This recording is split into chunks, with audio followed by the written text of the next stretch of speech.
Welcome back, ladies and gentlemen, boys and girls, and children of all ages, to the one, the only radio station that broadcasts coast to coast around the world and throughout the galaxy.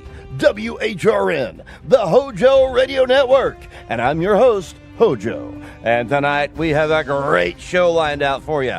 We're officially launching into our Saturday Escape Marathon. 4 straight hours of pure, unadulterated classic radio suspense. Tonight, we're keeping the chatter tight and then letting 8 legendary episodes from Escape take the wheel. Turn down the lights, get comfortable, and let's leave reality behind. Our first stop takes us back to August 29th of 1948.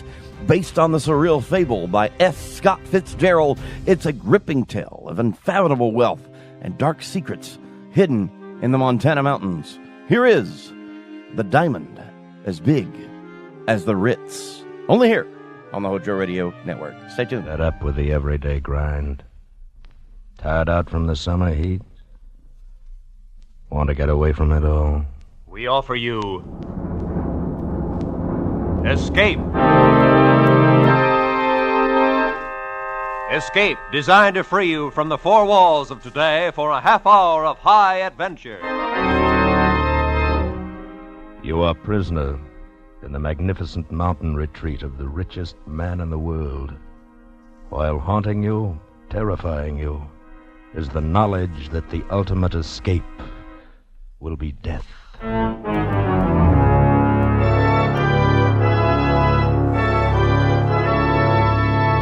Tonight, we escape to an isolated Montana plateau and the strange secret of a stranger family, as F. Scott Fitzgerald told it in his fantastic story, The Diamond as Big as the Ritz.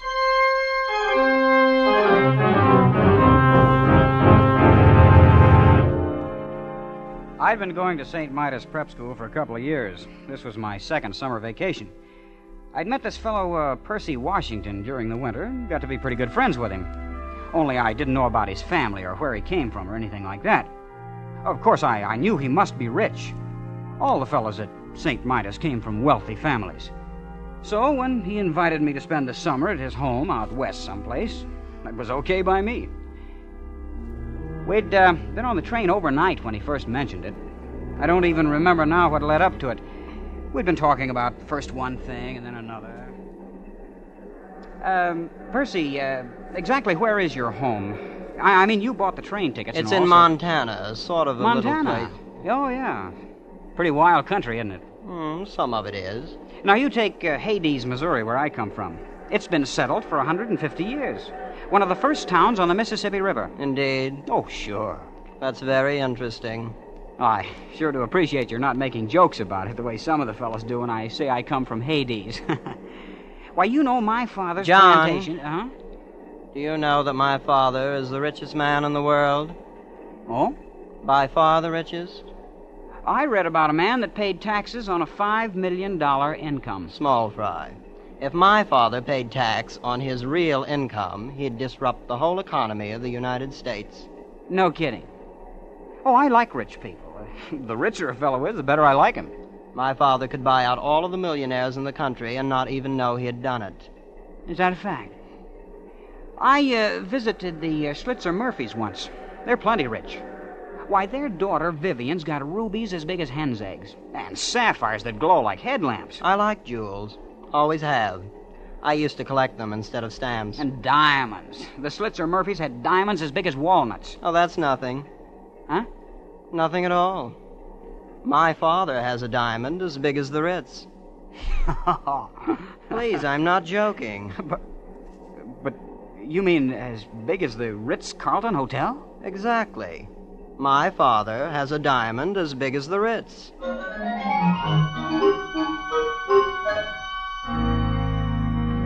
We got off the train about dusk at a little whistle stop called Fish, Montana. There wasn't anything there, not even a station.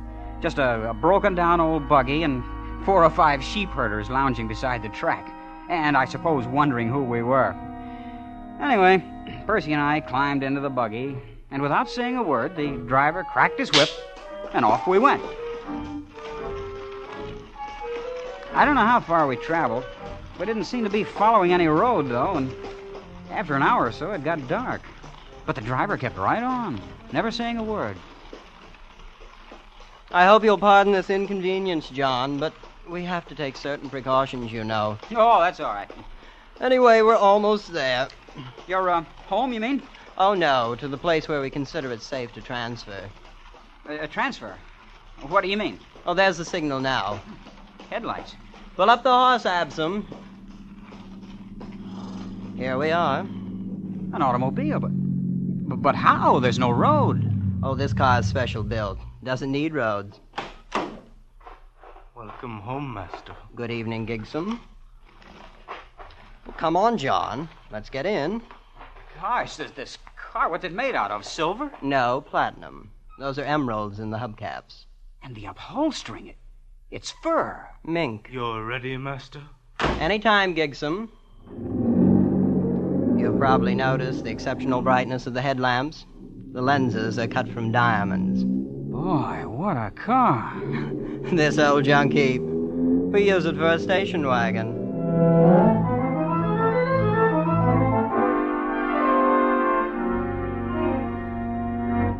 Hey, why did we stop, Percy? This is just a deserted canyon. Oh, we're not there yet, John. Wait, you'll see.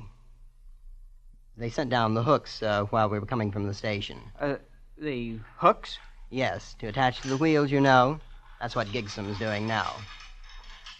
Incidentally, Gigsum will look after you during our visit. Look after me. Your personal valet. Of course, there'll be other slaves available, too, whenever you need them. Do you have a lot of slaves? 300 or 400, I suppose. Oh, all ready, Gigsum? Yes, Master. Hello! Hoist away! Look, we're leaving the ground. Yes, there's a hoist up there on top of the cliff. Has cables about a quarter of a mile long. But what for? Oh, it's the only way in. Imagine hoisting an automobile a quarter of a mile up the side of a cliff. It's really nothing. As you may have guessed, John, this is not going to be like anything you ever saw before in your life.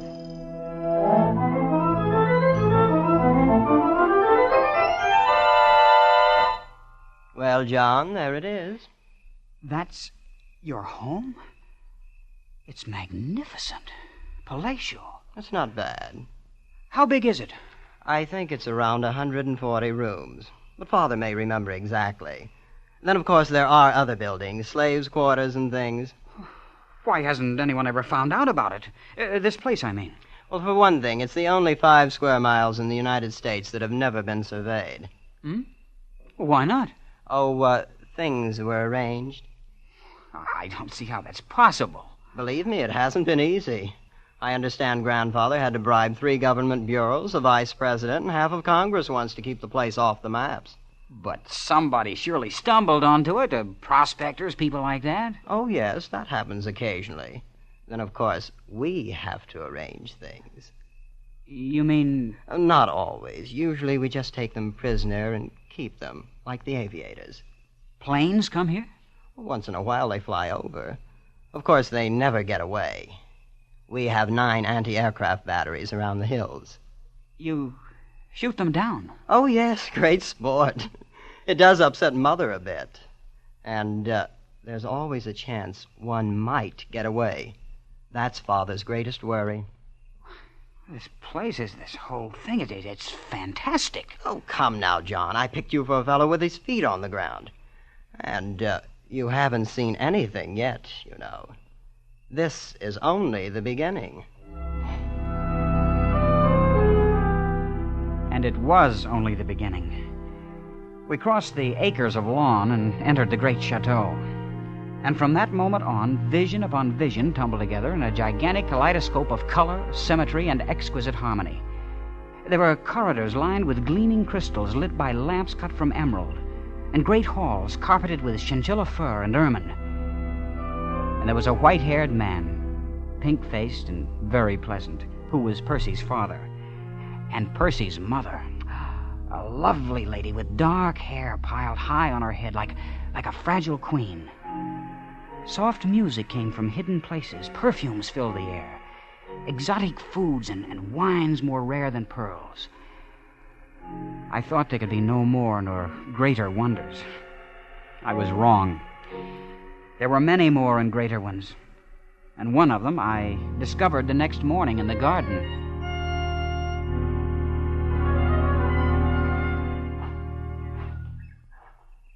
Hello there. Yeah? Yeah. Oh. You're lovely. My name is Kismine. You're John Unger. You're a friend of my brother. You from the East? No, at least not exactly. I'm from Hades. Oh? Missouri. Oh. Would you like to sit down here on the grass? Why, yes. Sure I would. I'm going east to school this fall. Do you suppose I'll like it? I think so. Of course, it'll be different from all this. That's what Jasmine says. She's in the East now. I've never been outside. Who is Jasmine? My sister. She's older than I am. I hope you won't be offended, but you're the most beautiful girl I've ever seen. Yes, I know. What? I surprised you, didn't I? A year ago, I would have said thank you. But Father says it's very necessary to learn to take things for granted. So now I just take it for granted that I'm beautiful. You see? You're pretty sophisticated, aren't you? Oh, I'm not at all. I believe girls should enjoy their youth in a wholesome sort of way. Oh, so do I. I like you, John. I wish you'd spend some of your time with me this summer, not all with Percy. I will, Kismine. I will. You may be in love with me if you'd like to. I'm absolutely fresh ground, you know. I am in love with you. Of course, we'll have to meet secretly. My parents wouldn't permit it if they knew. Then that's what we'll do. I have to go now. I'm supposed to be with Mother at 11. Aren't you going to ask me for a kiss? Jasmine says boys always do nowadays. Some of them do, but not me. We don't expect nice girls to do that sort of thing. In Hades.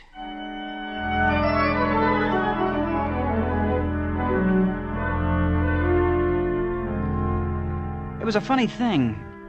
Percy's family were polite, friendly, always smiling.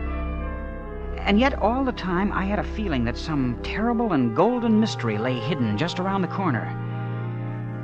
A few days after I'd met Kismine, Percy remarked casually that an unusual event had occurred. A man had escaped from the cage. I didn't know what he meant then.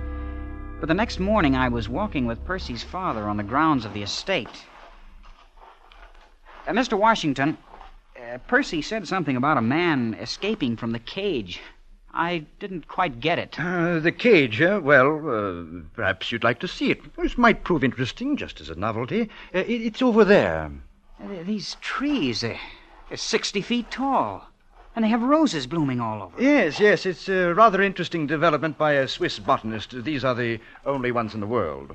Oh, I'll be darned. Although I suppose you'll see them all over the country in a few years. No, these are the only ones. That was arranged. Here we are, the cage. It's a pit dug in the ground. And a grating on top. Oh, yes, it's not really a cage, except in a certain sense. Well, boys, how are you getting along?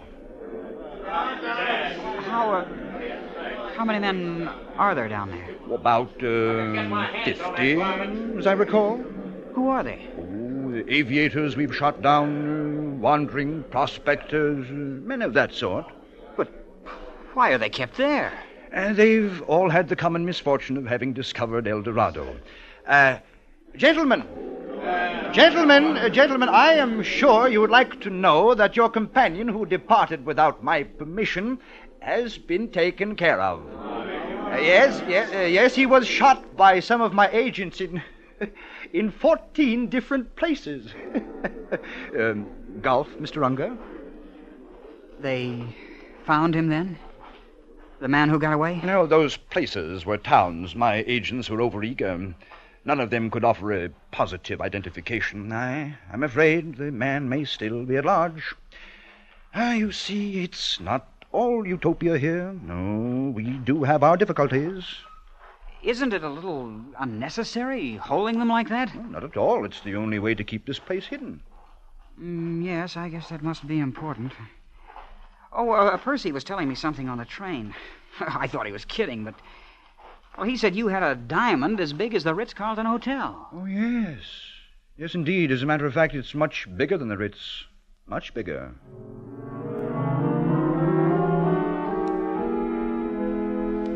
Well, summer went on. I was more and more in love with Kismine. She was priceless, exquisite, like no other girl in the world. After a couple of weeks, I kissed her, of course. And I was really in love for the first time.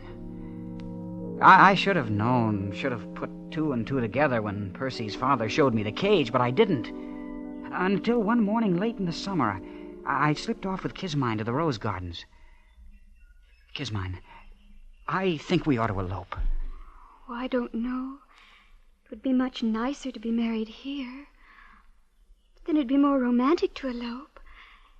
Yes, all the Sunday supplements would write stories about fabulous heiress elopes. I knew an heiress from Omaha once, but I don't think you'd like her. She visited my sister here. Oh? You've, had other guests, then? Well, yes, we've had a few. Wasn't your father ever afraid they might talk outside? Well, to some extent. Let's talk about something more pleasant. What's so unpleasant about it? Well, I grew quite fond of some of them. You mean they told? And your father... They didn't get a chance to. Father had to be sure. But that's murder. What else could we do? In the cage, they'd have been a constant reproach to us. And Father does it so nicely. They're always drugged in their sleep, and we tell their families they died of scarlet fever in Butte. I'm not sure how that affects the statistics there. Of all the horrible... It is not. After all, it'd be terribly boring here without ever having anybody. Why, Father and Mother have sacrificed some of their best friends. You're no better than... That's what they plan to do with me, then. Couldn't you try to forget it? Be nice to me until you're put away. It's only for 2 or 3 weeks. You'd go on this way, kissing, talking about love, when you know I'm not much better than a corpse. You're not a corpse. You're not. I won't have you saying I kissed a corpse. That wasn't what I said. You did, too. I did not. You said that... Now, just a moment. Father. Who kissed a corpse? Nobody. We were just joking. Now, you two haven't any business here anyway. Now, Kismine, go read. Go play golf. Now, don't you let me find you here when I come back. Yes, Father. Yeah. Good day, children. You see, now he knows you've spoiled everything. You don't really love me. Kismine, you... Oh, what's the use? What if you are rich and have this place? Why would it be so terrible if anyone found out about it? Why, it's on account of the diamond, of course. Diamond? What is this diamond all of you talk about? Well, it's... You'd better ask Percy. I'm always getting things mixed up. I will ask him. And another thing. I'm getting out of here tonight if I have to dig through the mountains. I'm going back east. Take me with you? No. Why not? Your father wouldn't permit it. If you won't take me, I'll go tell him I want to marry you. You can't do that. He'd bumped me off this afternoon. Oh, please take me, darling. And we'll be terribly poor and very happy. And I'll cook things for you, herbs and berries and stuff. Won't that be fun? Oh, you will, won't you, John?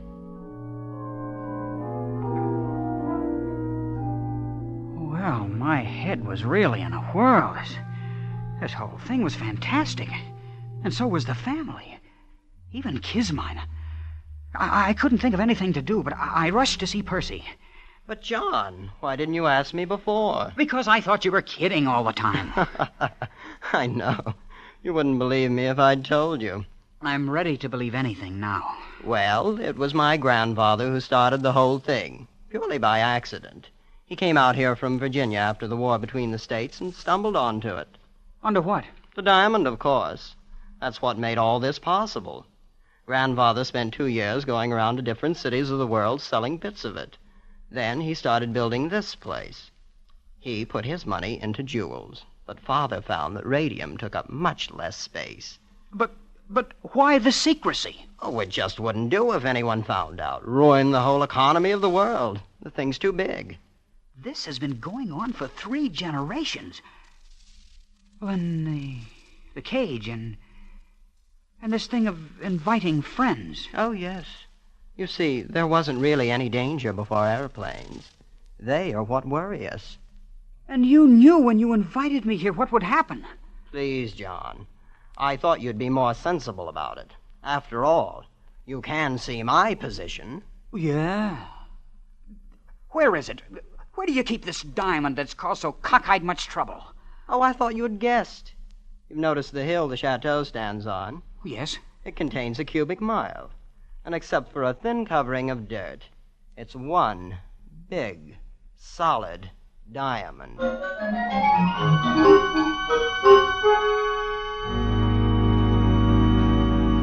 It was nearly midnight.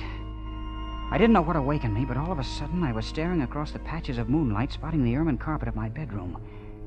Staring at 3 slaves I'd never seen before.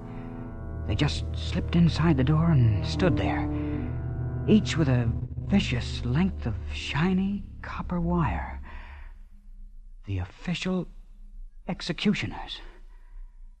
I lay there on the bed watching them, counting heartbeats, not daring to move, not daring not to move. They didn't know I'd wakened. They began edging across the room. Come on, all 3 of you. There's no time now for this. All hell's broken loose. Hurry. I took one long, deep breath. The first one in several moments. Then I was out of the bed in an instant, throwing on my clothes and dashing through the long crystal corridor to Kismine's room. Kismine, are you awake? John, over here by the window. So they woke you up, too. If you mean 3 of your father's slaves... No, airplanes. Airplanes. So that's what it is. At least a dozen. I saw them crossing against the moon. Look, they're circling way over there. You think they're here on purpose? Oh, yes. They dropped warnings to Father. It's that man who got away from the cage, you know. Good for him. Yes, wasn't he clever? I think we'll open up on them any second now. Open up? Yes, our anti-aircraft. Oh, this is going to be thrilling. Thrilling? Oh, look, they're in range now. Bravo! Bravo! Kismine, get away from that window. Good heavens. Did you see that? Yes, and we've got to get out of here. Can't you understand? There's a little grove of trees across on the side of the mountains. We always keep one of the cars there. We'll have a nice view of everything. A nice view? Kismine, you don't seem to understand. They mean business. They're out to finish off you and your whole family. But it all seems so silly. Or when you come right down to it, they've never even met us.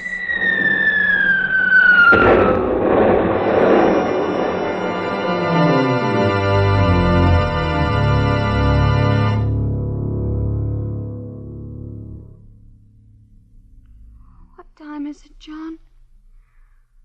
Is it morning yet? I don't know. I've lost my watch. Seems to be getting lighter, all right. It's quieter, too. Your guns. They're knocked out. Every last one of them. It won't be long now. It seems such a shame.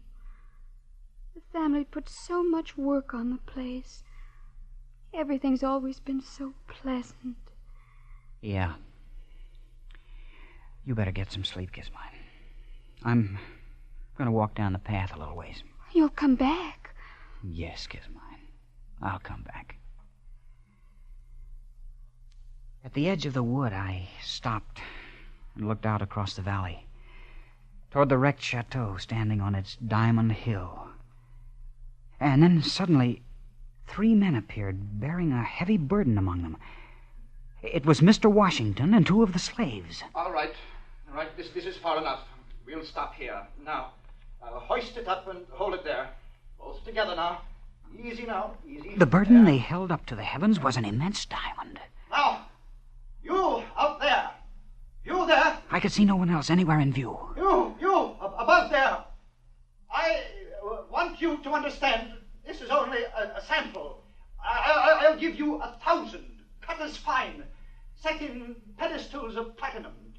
And I'll build you a temple 1,000 feet high, cast of solid gold. And on the top of it, I'll put one diamond 100 feet across. A thought began to dawn on me. I couldn't believe it. I'll letter your name in the temple in emeralds. And I'll see that the whole world worships at its base. All you have to do is make everything the way it was before. Mr. Washington was offering a bribe to God.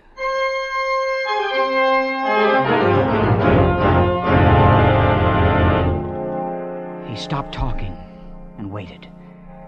And then, out of the silent heavens, blossomed the white puffs of parachutes.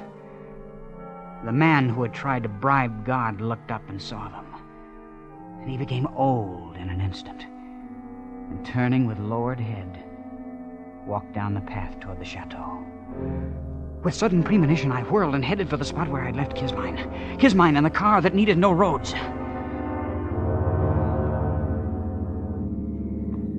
Haven't we gone far enough, John? I suppose. We're 10 miles from the chateau. It's all so hectic. This rushing about and losing sleep and everything. Hand me those field glasses. Here they are. You see anything? No. Oh, wait. What is it? It's your father and mother. And Percy. They're going into a tunnel down below the chateau. They've got an underground escape. No, I remember now. The mountain's wired. Some kind of an atom bomb. Atomic bomb? That's it. Father's had it for years. He always said it would disintegrate the whole works, diamond and all. Of course, he only regarded it as a last resort.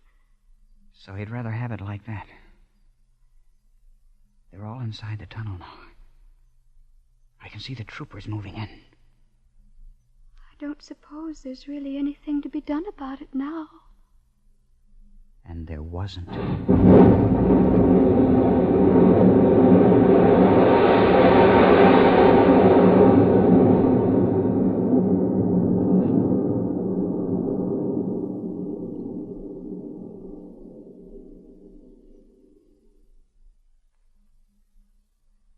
I keep thinking about things the way they were. It was all so pleasant. I don't suppose it'll ever be exactly like that again. Not ever, Kismine. And maybe it never was.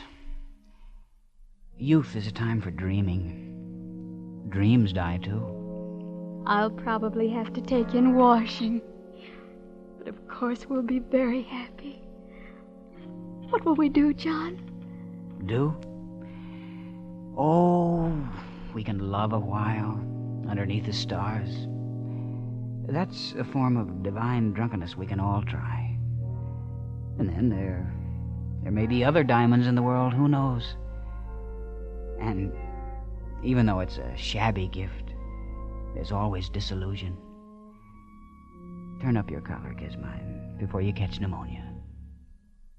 Let's go to sleep.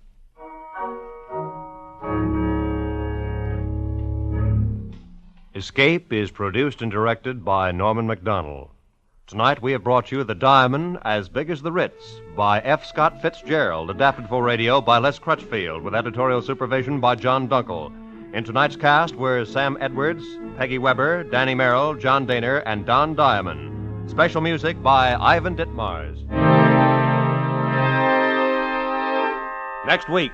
Each time you fall asleep, you find yourself dreaming the same strange dream, one in which you live out your life in the distant future, and always a hideous fate moves closer to you, a fate from which you cannot escape.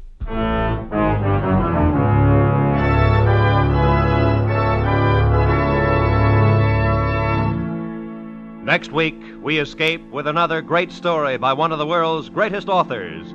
Good night, then, until this same time next week, when once again we offer you Escape.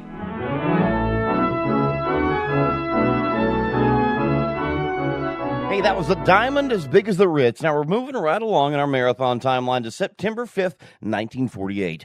In this next episode, it's an H.G. Wells classic. Escape loved Wells' work, but this specific production masterfully captures the dark, prophetic dread of a future war. Here is Dream of Armageddon, right here on the HOJO Radio Network. Fed up with the everyday grind. Tired out from the summer heat. Want to get away from it all. We offer you Escape. Escape, designed to free you from the four walls of today for a half hour of high adventure. You are caught in a web of nightmare, struggling to free yourself from sleep, while constantly, threateningly, your destruction draws closer, and you know unless you awake, the ultimate conclusion is death.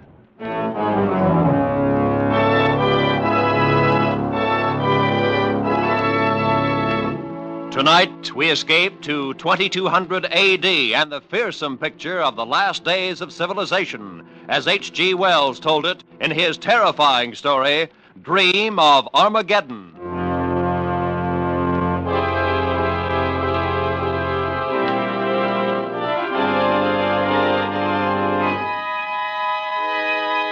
From the very beginning, the dream was quite vivid and real.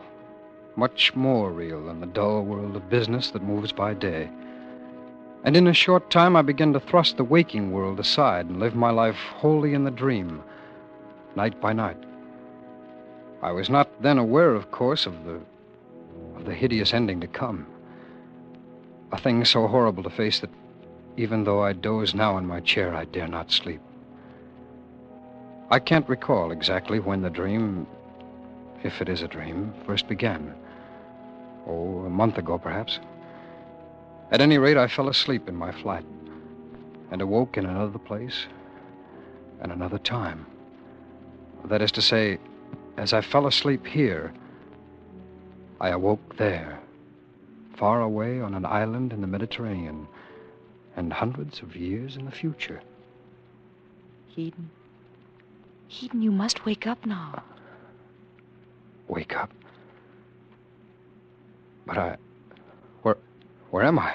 Here with me, of course. Oh, Eden, my dear, you've been dreaming. Oh, yes. Yes, I remember now. It was such a vivid dream. I thought I was a man living hundreds of years ago. Silly, but it took me a moment to shake it off. And was I there with you? In the dream, I mean.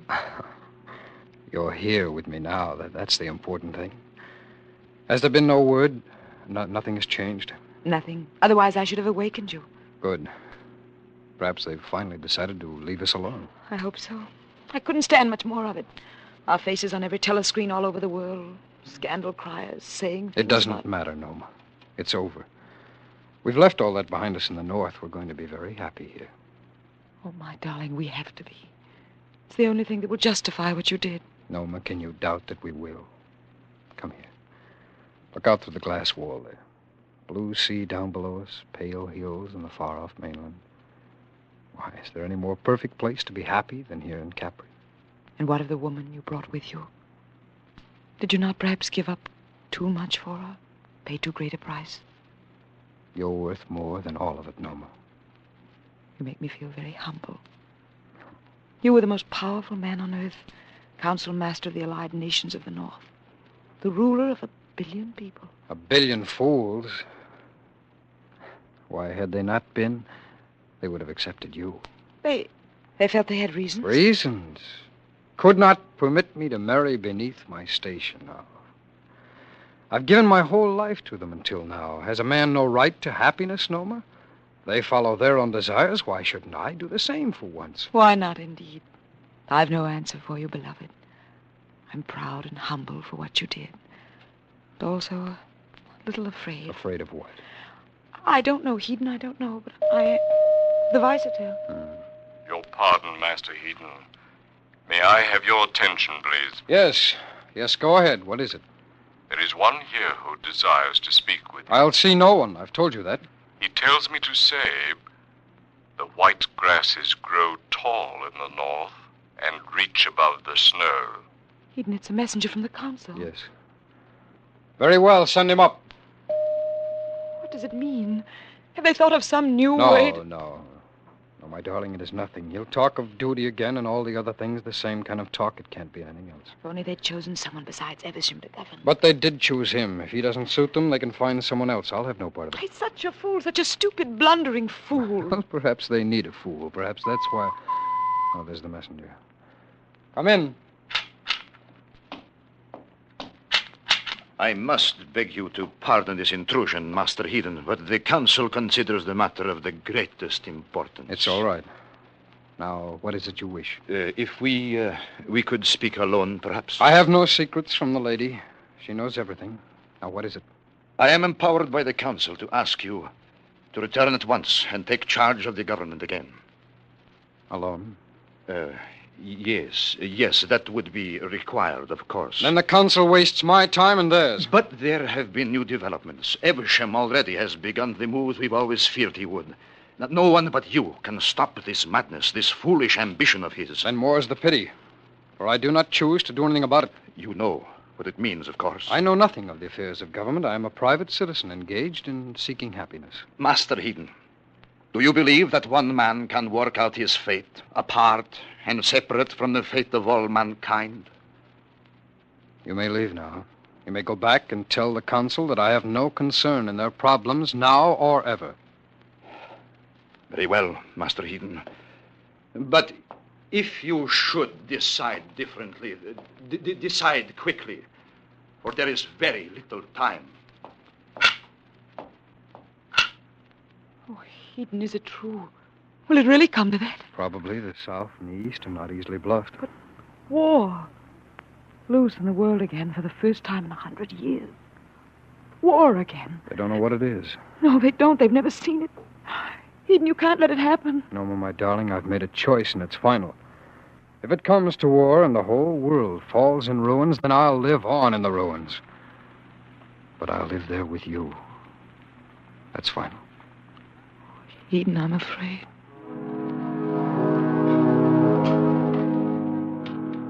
I calmed her fears at last with many brave prophecies of the joys we should find in our life together. And as we talked and watched the sun sink finally in the waters of the quiet sea, the blusterings of Evesham seemed far away, and the threat of war no more than a part of some nightmare. At a late hour, we fell asleep.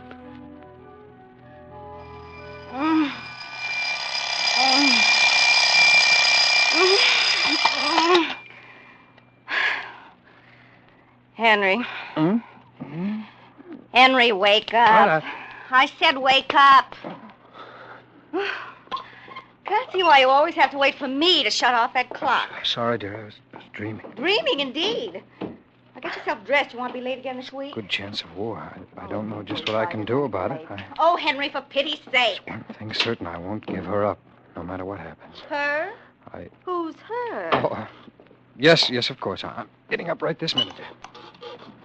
I'll get dressed right away. Henry, Now, there's no need to get excited, dear. There's plenty of time to catch the 7:12. I never saw such a man in my life. Wasn't for me telling you what to do, I don't know what would become of you.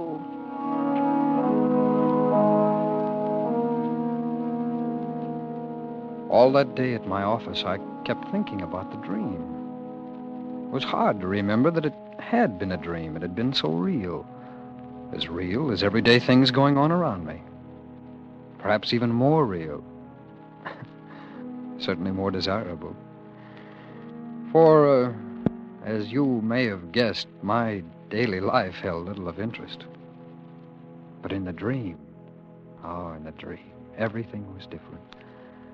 There I could be the great Master Heaton, controlling the destinies of millions of people, feeling for the first time in my life a deep and exhilarating sense of power, so sharp in its contrast with the drab, waking life I lead. And most of all, Most of all, I could not forget the girl. The way she looked. The glorious way that she... Well, no matter.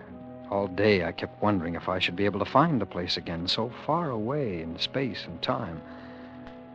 Too long delayed, the night came at last, and I went to bed hopefully. But nothing happened. There was no dream. For 3 nights there was no dream, and I grew frantic with worry, with longing for her. And then came the 4th night. Careful, darling. Watch where you're going. You almost fell over those rocks. I'm sorry. I guess I was thinking of something else. Yes, for 3 days now. You haven't been yourself at all. Well, there are so many things to think about. It's all right, Eden. I've known you were thinking of it constantly, even though you've not mentioned it. There's nothing new, is there? What? I mean, well, have you had any word that you've kept from me? Thought it best to? Something of that sort? No, Eden, no. I've had no word from the North. Oh. No one here has, yet everyone seems to sense it. There's a fever in the air, tenseness, as though they could smell something. The smell of war, perhaps. There'll be no war. Once Evesham knows his bluff's been called, he'll back down. You know him better than that. You'll count on that blind luck of his to see him through. And you could stop him, Eden. You could still go back. There'll be no going back. How can we hope to find happiness for ourselves if millions die because of us? If it should start, it can't last long. People in the world today have no idea what war is. When they find out, they'll have no part of it. When they find out, it'll be too late. There'll be blood on the ground then, and hate and vengeance. And there can be no stopping it. Then why should not... Well, then the fools shouldn't... They shouldn't start it then. But they are fools. You said yourself... What? Look. Oh, planes. Some special pleasure flight from the North, I suppose. Eden, they don't look like transports. They're not built the same. No. They're like pictures of the right. old... Those are war planes. Those are bombers. It's begun already. No, but it's part of the bluff, and a dangerous part. Why, those planes have been stored away for 100 years. I knew of them, of course. All the council did, but I never thought I'd see them in the air. I fear it's a wrong, terrible thing we've done. And I'm afraid. But it would be a lie, my beloved, if I said I was sorry.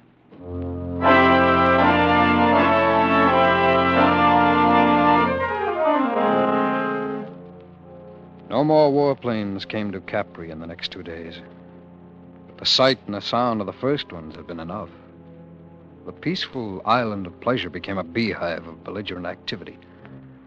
Preparation for war by a people who had never known anything but peace. Old weapons, relics for years, came out of storage places, were cleaned, polished, made ready. Big guns appeared as if by magic, were quickly set in placements about the rocky isle. Norma and I took no part in the madness about us, but walked alone from the others. She with a growing sadness, and I with a swelling hatred for blind, blundering Evesham, and for the stupidity he'd called forth now in mankind. And then, late afternoon of the 3rd day. But why?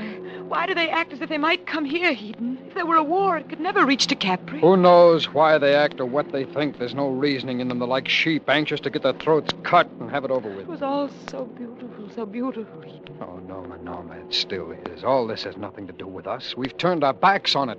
What they do now is their own concern. This can't touch us. It's so terrible to think about it. Eden, look. The planes have come back. Yes. Coming over the hills there. He's still playing the same old game. Oh, how long can that blundering Evesham hope to... Norma, these are not the same ones. What do you mean? I know the shape of these. These are warplanes from the south. Then, oh no, it can't mean anything. Was that what they call a bomb? That was what they call war. War. Eden, I want to see it. All its horror and idiocy. I want to see it. Not too close to the window, Norma. Look, down there by the edge of the water. Where the little pavilion was, Eden. There's nothing but broken rocks and smoke drifting up. Yes, that's where the first bomb went. But why should they wish to destroy a little summer pavilion? An accident. They were trying there for the docks. We swam there every morning. Do you remember how clear and how clean the water was? There must be blood in it now. Norma, there's no good in that kind of thinking. This is what they chose. Now they've got They it. couldn't have known it would be like this. Perhaps not, but that can't be helped now. It's too late now for them ever to turn back. How could they ever? Eden,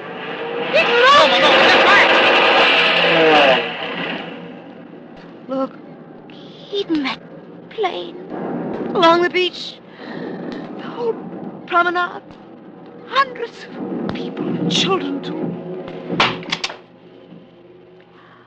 I don't want to see any more, not ever. We've got to find some way to get out of here. Some way. Capri is right in the middle of it. It was so beautiful here. Why should anyone make war on Capri? Why? War has a bad habit of spreading everywhere once it's turned loose. Just a moment. Supervisor from 22. I'd like a private plane and a pilot right away. Destination to be decided. Sorry, sir. All planes have been taken over by the government. General order by Master Evesham. Confound it. All right. What about a boat? Power boats have been taken over. Perhaps a few small sailing craft may be still available. Find out. Get me a navigator and enough crewmen. Sorry, sir. The government has ordered all able-bodied... All right. Just get me a boat then. Buy it, charter it, whatever's necessary. I'll sail it myself. Yes, sir. Where can we go, Eden? I don't know anywhere but here. Yes, and let's go quickly. Take me away someplace, Eden, far away. Anywhere but here.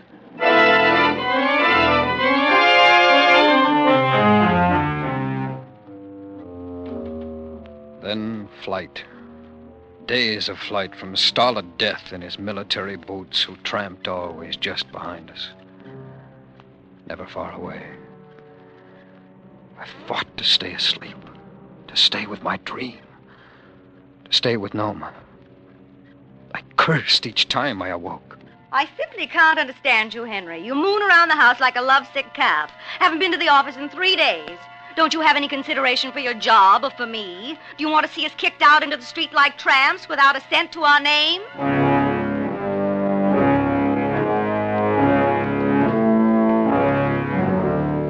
My waking life became the vague movement of shadow figures of which I remember nothing now.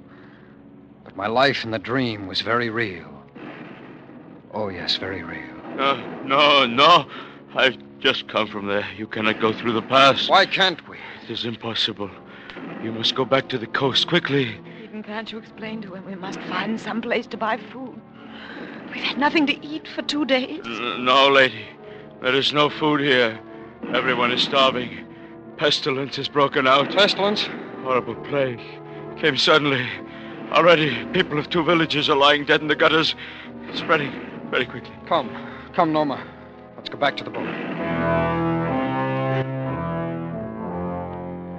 We tried first to land somewhere along the southern shore of the Mediterranean. We found it everywhere the same. In some places, the people were dying of disease and starvation. In others, they were dying of bleeding burns from the flame of war. But always they were dying. Eden, everywhere we go, we find dead bodies. More and more all the time. What's happening? Has the whole world gone mad? Is the whole world dying? Back again to the north and a landing on the peninsula. Then pushing our way overland, trying to find some haven in a world intent on smashing itself to bloody fragments. Fleeing from the idiot fury around us and being blocked at every turn. You cannot go there. You must turn back immediately. Why? Why must we turn back when there's no place left to go back to? Back where? That I cannot tell you. But if you go farther, you will die. They have used poison gas, and the area is contaminated over hundreds of miles. I've seen people die from it. It is not a pretty sight. Death everywhere. Of course, if you would like to stay here, I'm sure we can take care of that pretty little throat of yours. Yes, indeed, we can. There were no real battle lines as yet. No armies. The thing had come too fast. But everywhere roving bands fought, plundered, killed one another. Sometimes not even knowing if they were killing friend or foe. And Always overhead were the planes, humming like hawks, killing anything that moved. Eden, do you think he sees us? I'm not sure, Norma. Don't move. Don't move. He's heading toward us, all right. Eden, we can't just lie Don't here. move, Norma. By heaven, I think it is us. Look. Where? That old woman walking on the road. Doesn't she know?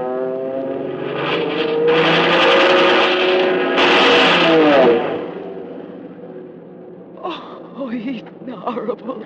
Horrible. Norma. Let's go. It wasn't us he was after.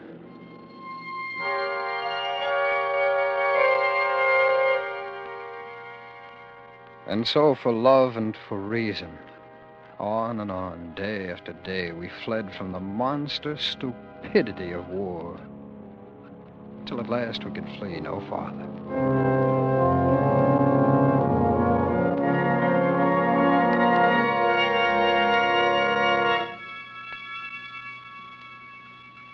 We found ourselves at dawn one morning in an open space near those great ruined temples at Paestum. Roman ruins that have stood for centuries were still standing even then. We sat and watched the sunrise, the most beautiful I've ever seen. We said little to one another. Low hills broke away below us, dotted here and there by trees, low thickets of laurel between. The great stones of the temples above us were pale pink in the morning sun. And the silence was everywhere. Silence and a false feeling of peace. This morning, looking out there, one would never know. Oh, it's beautiful. But we can't stop here no more. We're only hours away from it now. How much farther, Eden? How far must we run now? I don't know, my dear. It seems to be everywhere.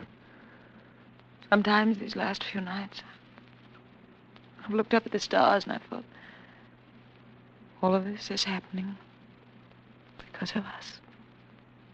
We're to blame for it, you know. No, darling. No, we tried to find happiness, that's all. Can there be anything evil in that? I don't know, Eden, but I'm afraid. Had you not run away with me, this would not have happened.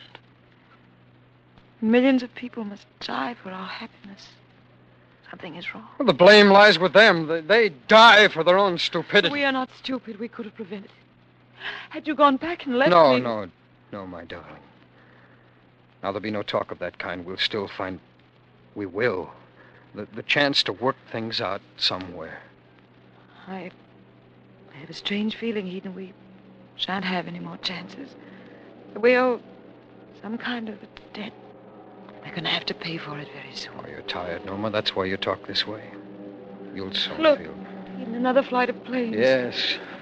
Yes, they're everywhere now. Like vultures hovering, watching and waiting everywhere. Norma, we'll find someplace yet. Someplace. Norma, get down!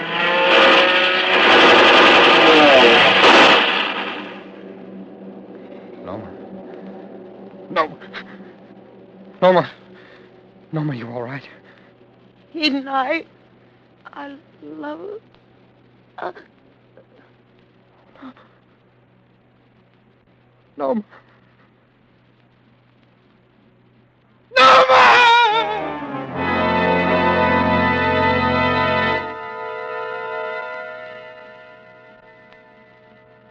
I sat there on the ground for hours, holding her body close. I was only dimly aware that she no longer lived. Time had no meaning. The world receded far away. The shadows of afternoon pointed all one way, and my thoughts were only dreams within a dream.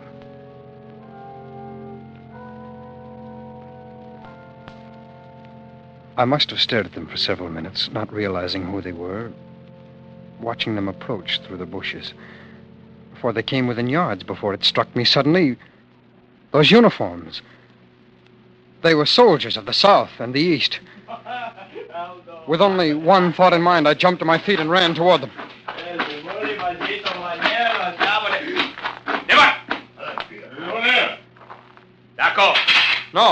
No, it's all right.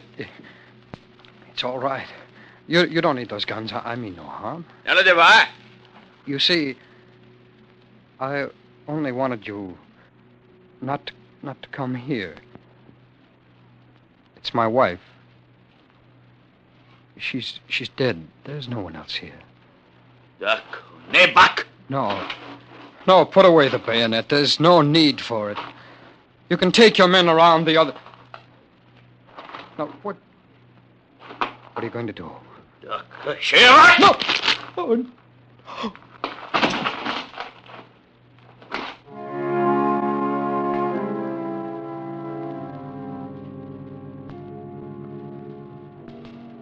I lay there on the ground for a long time after they left.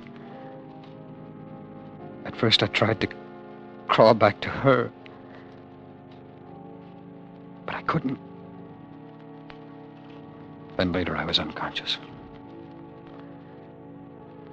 Whether this be Armageddon, that last flaming end of the world, I do not know.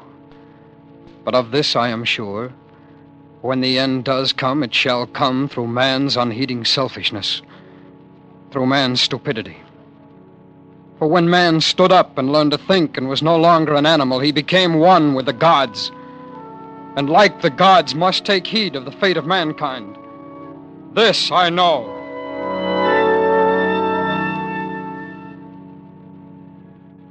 Always before I had longed desperately to escape into the dream. But now with equal desperation I fear to do so. For Heden's world is dying now, shuddering in the last great convulsions of its death agony. Over the whole great landscape of earth lie the rotting, disfigured bodies of the dead. And the sad sun gleams with a pale and ghastly light through the smothering curtain formed by the hideous fumes of war. The moans of the half-dead swell up from the plains of earth, fill the vast emptiness of the heavens, and go unanswered. Starvation, pestilence, war, and death. The whole world is dying.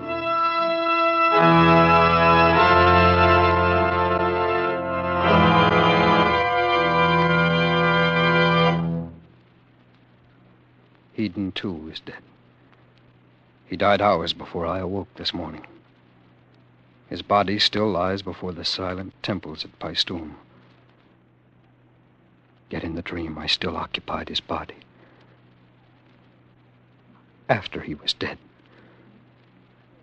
great vultures came and tore with their beaks and claws, and I was still conscious. I was still conscious. Now tonight, because of that, though I grow faint with weariness, I dare not go to sleep. In the name of heaven, how long will a dream go on?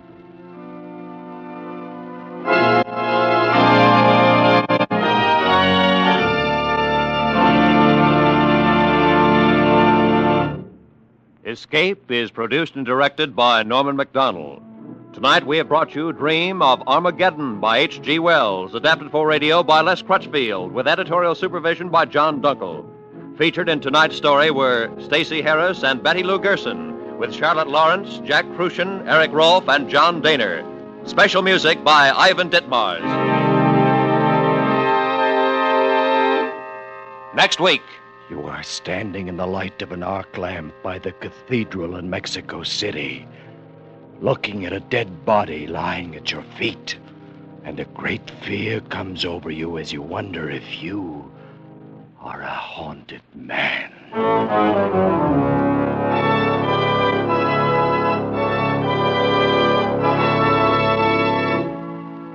Next week, we escape with Ralph Bates' most unusual story, The Haunted Man.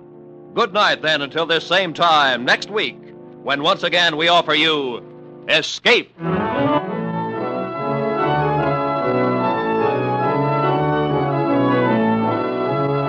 You're listening to the Saturday Escape Marathon on the HOJO Radio Network.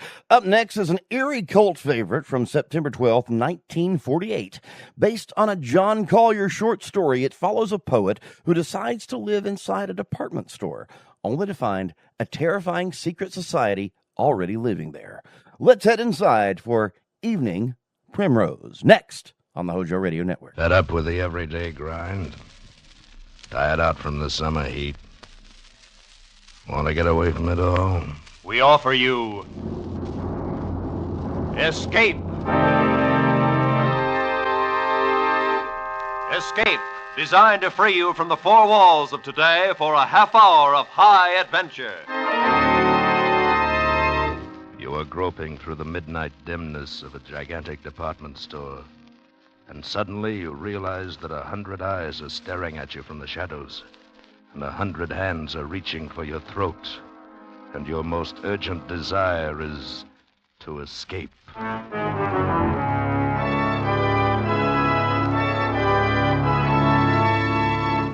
Tonight, we escape to a fantastic world of night dwellers, as John Collier imagines it in his eerie story, Evening Primrose.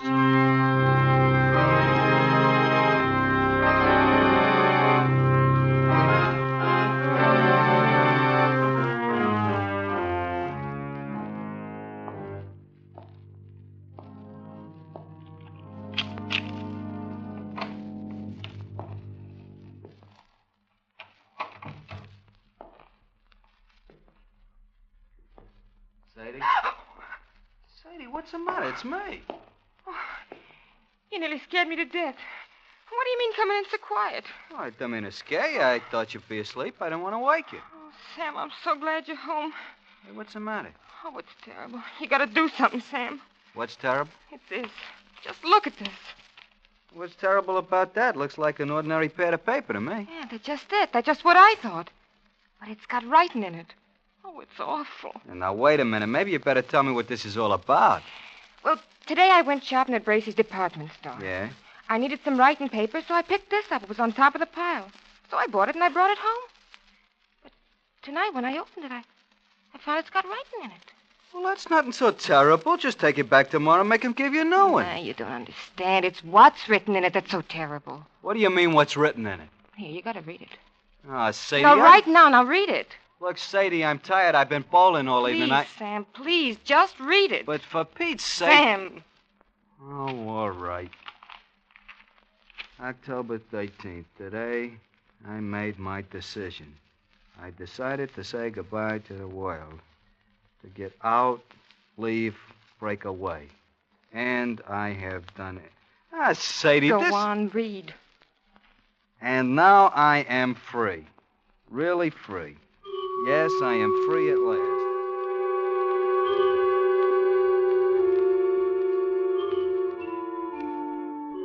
Yes, I am free at last. The world is an intolerable place for a poet.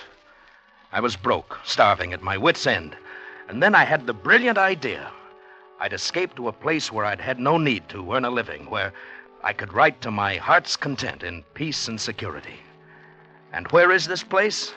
Right under your nose, so close you'd never think of it. I am now living in Bracey's department store. I have everything within arm's reach that anyone would need or desire. And it's all free.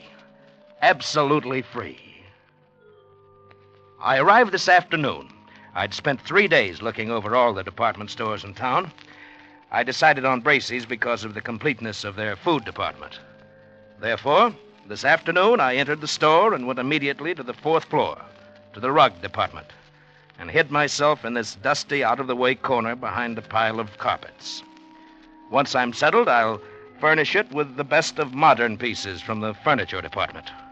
It's small, but it'll be cozy enough and safe. After the store closed, I made my first venture out. I tiptoed as far as the stationery counter and got this paper, the writer's primary need. Now, after making my first entry, I'll go out and get food, and wine, and the pillows for my bed, and perhaps even a fancy dressing gown. This is perfect. Here I'll be able to write. Dawn, October 14th. I am almost too unnerved to write this. The whole thing is unbelievable. After the store was dark and completely quiet, I crept out and started for the food department. One's steps echo hollowly in an empty department store at night, and I found myself gliding along the floor on tiptoe, moving as silently as possible. But the sound of footsteps persisted, and suddenly I realized that they were not my own. The night watchman. I was in the Salon Moderne, so quickly I seized a mink coat from a hanger and draped it about my shoulders and stood stock still.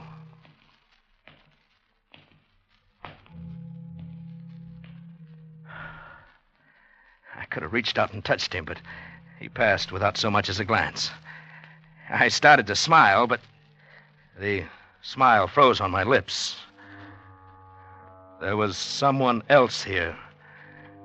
I was looking straight into a pair of eyes, large, flat, luminous, inhuman eyes a dozen feet away. They belonged to a creature dressed as a man, but he was as pale as something found under a stone. His hands hanging motionless at his sides looked more like the fins on a fish than human hands. And then he spoke. Not bad for a beginner. I'm sorry. I didn't know anybody else lived here. Oh, yes, we live here. It's delightful. We? Yes, all of us. Don't you see? Look around you. I looked around and saw nothing. I looked again and saw an old one come clambering out from behind a clock. And there were 3 elderly ingenues, incredibly emaciated, pale as lace, almost transparent, simmering before a perfume counter. And a chintzy lady swam out from the curtains and the drapes. Then they came swarming thick around me. Pale, thin, wispy, moving silently, fluttering like gauze in the wind, whispering. Of course, it's a sign. We see. Detective, send for the dark men. Yes, send for the dark men. They were pressing around me, clawing, holding me, their pale faces contorted with venomous and human hatred. I was paralyzed. All I could do was repeat over and over again, I am not a detective. I'm not a detective. I'm not. A burglar, then. Hold him, carry him to the place. Send for the dark men. Stop. Let him speak. I am not a detective or a burglar. I'm a poet. But what are you doing here? I've renounced the world. I came here to live where I could be alone, away from the world. Why, then he's come over to us. He's just like us. Yes. He must meet Mrs. Vanderpant. Mrs. Vanderpant, she's coming now. I followed their eyes toward the balcony, and the hair on my neck rose again. There, coming down the wall, like an ancient spider, clambered an old lady, wrinkled and crackled and emaciated. She must have been at least 80, a shadowy matriarch. And the things around me bowed and scraped as she reached the floor and floated toward us. What's going on here? Where is that stupid girl? What's keeping her? Oh, Mrs. Vanderpant. Well, what is it? Who's this, Mr. Roscoe? Mrs. Vanderpant, may I present Mr. Huh? Oh, Snell. Charles Snell. Yes, Mr. Snell. He's a poet. He has come here to live. Oh, he has he? That's what he says. And I believe him. Well? He avoided the night watchman quite neatly. For a beginner. Thank you. Very well. We shall see. A poet should find inspiration here. Mr. Snell, Mrs. Vanderpant is our grand old lady. Oh? I am quite the oldest inhabitant here, Mr. Snell. 3 mergers and a complete rebuilding. But they didn't get rid of me. Oh, where is Ella? Where is my broth? She's bringing it, Mrs. Vanderpant. It will come. Terrible little creature. She's our foundling, Mr. Snell. She's not quite our sort. Oh, is that so? I have been here, Mr. Snell, ever since the terrible times of the 80s. I was a young girl then, a beauty, they said. I'm sure. And poor Papa lost his money. Braces meant a lot to a young girl in those days. So when I wasn't able to have a charge account, I came here to live. That's better than a charge account. I was quite alarmed when others began to come after the crash of 1907. Oh, but it was the dear judge, the hello. colonel, Mrs. How do you do? Bilby. How are you? Mrs. Bilby writes plays. Oh? And comes of an old Philadelphia family. You'll find us quite nice here, Mr. Snell. I'm sure I will. And, of course, our dear young people came in 1929. Their poor papas jumped from skyscrapers. They couldn't bear to be without charge accounts either. But you mean all these nice people live here? Oh, and many more. You shall meet them all later. Oh, here comes Ella with my broth. Come here, you stupid thing. Mrs. Vanderpant is waiting, Ella. Yes, ma'am. Yes, sir. I'm coming as fast as I can. Oh, here. On the table over there, Ella. Now be careful, don't spill it. Oh, but she's young. Well, of course she is a little younger than most of us. She's different. She's beautiful. That's right, old fellow. She's really not our sort. Oh, you shouldn't say such things. She can hear you. Oh, that doesn't matter. Mrs. Bilby, please. Mr. Snell, you will understand these things better after you've been here for a while. But it seems to me Mr. Snell, we have certain rules here. They are necessary for our survival. I'm sure you won't find it hard to observe them. Well, yes, but I should advise you that you try. If you do not, it would be most unfortunate, Mr. Snell. Most unfortunate for you.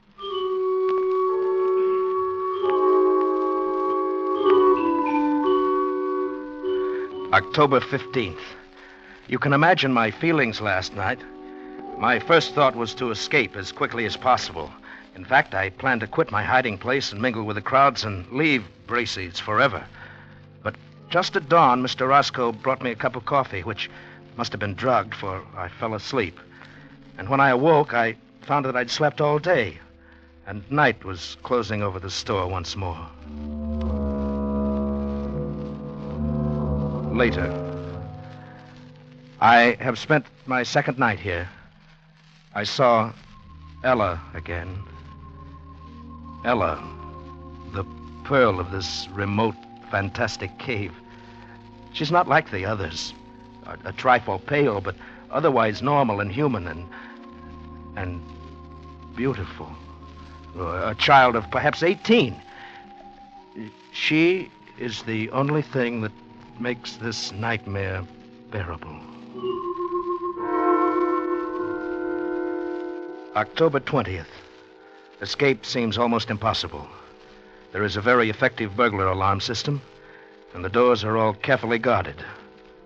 But that is nothing compared to the dark men. Who are the dark men? I don't know, but the inhabitants here threaten any transgressor with these dark men. I shall try to discover who they are. I am sure I'm watched, though they've begun to trust me now. Speaking to the night watchman would be suicide. Even if he believed my fantastic story or didn't shoot me as a burglar, I'm convinced that neither Ella nor I could get out of here alive. She and the night watchman are the only real people here. And how the others hate the night watchman. Odious, vulgar creature. He reeks of the coarse sun. Oh, come now, Mrs. Bilby. He's really a very personable young man.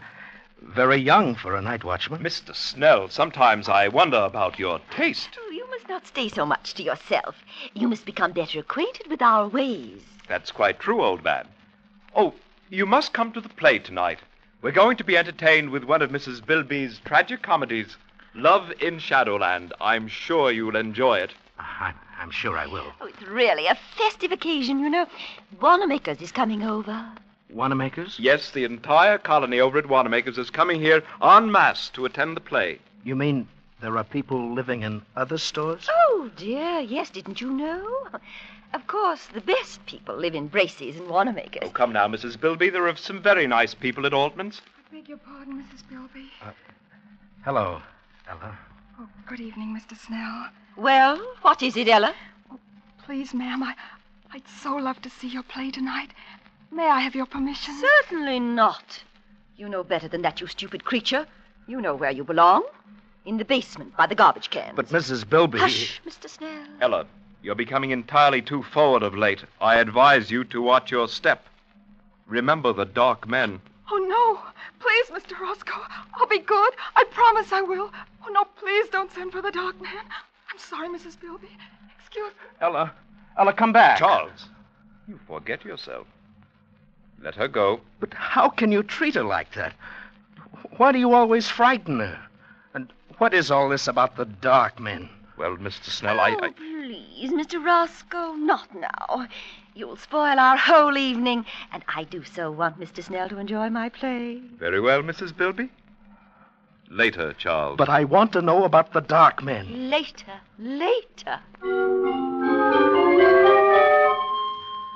October 21st. I found an opportunity to speak to Ella alone. I had not dared to speak to her before. Here one has the sense always of pale eyes secretly watching. But last night at the play, I induced a fit of hiccups. As I anticipated, I was sternly reprimanded and told to go and secret myself in the basement where the night watchman wouldn't hear me. This was exactly what I'd planned. I went to the basement. And there, in the darkness, among the garbage cans and the rats, I heard sobbing. Ella? Ella? Oh, Ella, is that you? yes. Why are you crying? What is it, Ella? They wouldn't even let me see the play. Oh, is that all? Oh, Mr. Snell, I'm so unhappy. Oh, there. You mustn't cry. You're the only one. The only one who is kind. Ella, why are you here? Why do they treat you so differently? Because I'm not like them. I didn't choose to come here. You mean you were held prisoner? Yes. You see, I was only 6. I came here on a shopping tour with my mother. I got lost and fell asleep behind a counter. It was dark when I awoke, and they found me. Some of them wanted to send for the dark men because they were afraid I would tell on them. But Mrs. Vanderpant said no. I could stay and be her maid. I've been here ever since. Since you were 6? But haven't you ever tried to get away? Oh, no. I don't know anything about out there. I wouldn't know what to do. Besides, I'm afraid to take the chance. If anyone tries to get out, they send for the dark men. Ella, who are the dark men? Don't you know? Oh, it's horrible. Tell me.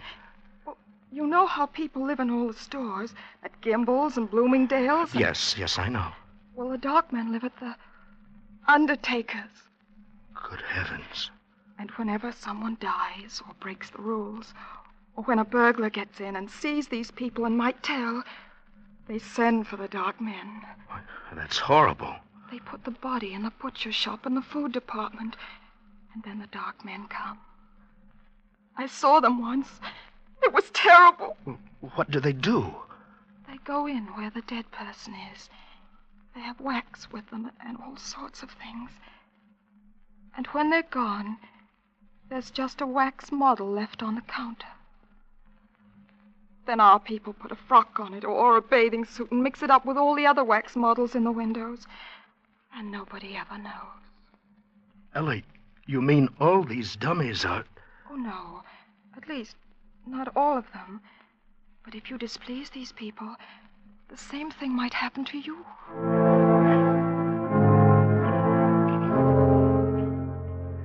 October 30th. I've not kept up my journal. Writing has been out of the question. Once more, I'm frozen with terror. Not for myself now, but for Ella. They hate her. Any time they might turn against her and send her to the dark men. My mind is filled with her. I dream of her every day. I live to see her at night. We've managed it several times. They trust me now and let me roam about without interference. And finally tonight I met her again and said it. Ella, I love you. Charles. I love you, Ella. Let's get married, or whatever they do here, and then we can live together in my home in the carpet department. They wouldn't dare hurt you then. Charles? Oh, don't look so dismayed. If you like, we'll go away from here. Maybe we can get transferred to Bergdorf Goodman, overlooking Central Park. Don't, Charles, don't. You must. Oh, but I love you. Ella, you're not in love with someone else. Oh, Charles. Yes, I am. But who? I thought you hated them all. Oh, it must be Roscoe. He's the only one that's young enough. Oh, no, Charles, not Roscoe, especially not him. Oh, I do hate them all. They make me shudder. Well, who is it then? It's he. Who? The night watchman. No, that's impossible. Oh, I love him. He smells of the sun. Ella. Oh, it was wonderful, the way it happened. Don't tell on me, Charles, or they'll punish me. Oh, no. I was careless. And there he was, coming around the corner in the ladies' lingerie department. I was caught. There were only some wax models in their underthings. There was nothing else to do. I slipped off my dress and stood still. I see. He stopped near me. He looked at me. And, oh, Charles, he spoke to me. He said, "Say, honey, I wish they made them like you on 8th Avenue." Oh, Charles, wasn't that a lovely thing to say? Personally, I should have said Park Avenue. Charles, don't get like these people here. It doesn't matter what avenue, Charles. It was just a lovely thing to say. But what can you do about him, Ella? He belongs to another world. Yes, to 8th Avenue, and I want to go there. Charles, are you really my friend? Oh, yes, of course I am. Then I'll tell you. I'm going to stand there again in the lingerie department so he'll see me. And then? Perhaps he'll speak to me again. Oh, Ella, you're only torturing yourself. Oh, no, because this time I shall answer him, and he'll take me away. Take you away? Oh, no, Ella. I couldn't bear that. You don't love him. You only think you do because you think he'll take you out of here. But you don't know that he will. And I will, Ella. I've made up my mind. No, Charles. I couldn't let you do it. Even if I loved you, you couldn't do it, Charles. Why not? Because you really belong here. You've become one of them now. Ella, you mustn't say that. It's true. And, Charles. What? I've got to go. There's someone watching us. I feel it. Wait, Ella. Goodbye, Charles. No, Ella, come back. Ella! Please, old fellow, you'll arouse the night watchman. Roscoe. Yes? Love can be very upsetting, can't it? You heard? Just the last moment or so. Very touching. I was rather surprised. And yet it's understandable. I've been attracted to Ella myself. We're still young, you know. And so she loves another. Too bad, old fellow. Who could it be? Could it be that I am the cause of your heartbreak? You flatter yourself too much, Roscoe. Then who? The old judge? Certainly not. The colonel? Hardly. None of those. Not one of the customers. The staff? She loves the night watchman. Can you imagine that? She loves the night... Oh. Roscoe, I shouldn't have said that. It's not true. At least I don't think it's true. You wouldn't... You said you loved her, too. You wouldn't do anything... Tell anybody. This is a secret between us, between friends, isn't it? Of course, old man. As secret as the grave. She's young. Perhaps he'll leave and she'll forget him. In time, who knows? Perhaps she will learn to love you or me. Of course, in time. And we'll figure a way to keep her safe here. Absolutely safe. Now, don't you worry about it. Well, it's almost dawn. Time for bed. Good morning, Charles.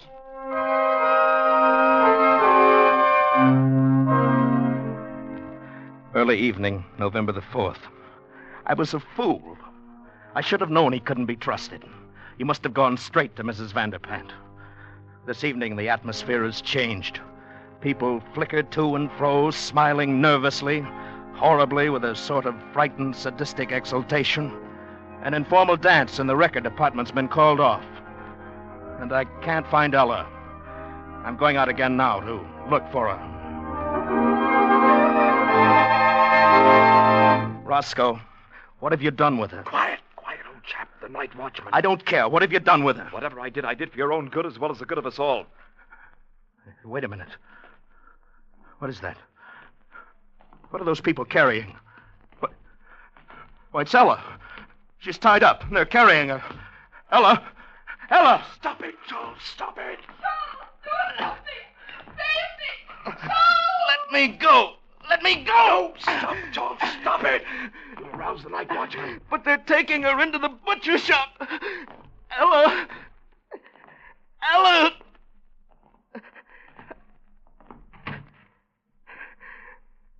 Ella!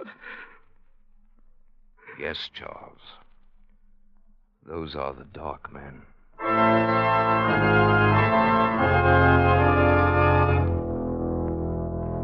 Midnight. I'm scribbling this last entry hurriedly.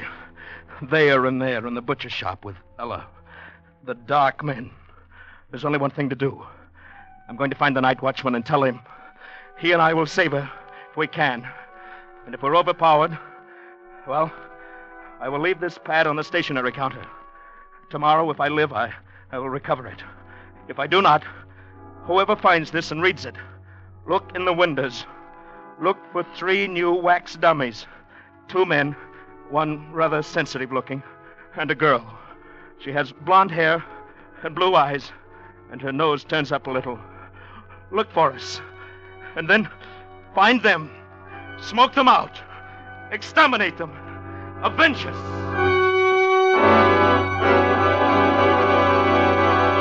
Find them, smoke them out, exterminate them, avenge us. Sam, isn't it horrible? We gotta do something. Tell somebody something. Oh, Sam, what'll we do? Do? Nothing, go to bed. Oh, but Sam.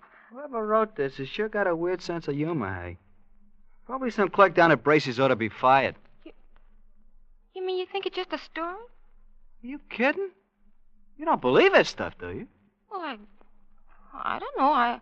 I just thought... Forget it, baby. Snap out of it. I shouldn't leave you alone. You get too many ideas when I go bowling at night. Oh, Sam. Sam, don't you think maybe we ought to just take it back and show somebody? Nuts. It's not worth the bother. They'd laugh at you, baby. Think you were crazy or something. Yeah. Yeah, I guess you're right. I guess I was silly. Forget it. Come on, let's go to bed. I'm tired. Sure, Sam. Golly, for a while I was sure scared. I even forgot what I was going to tell you. What? Sam, I found the cutest dress today, only $19.95. Yeah, baby? Yeah. It was in the window at Bracey's. It was on a beautiful little wax model with blonde hair, blue eyes, and a sort of turned-up nose, and there were 2 men standing...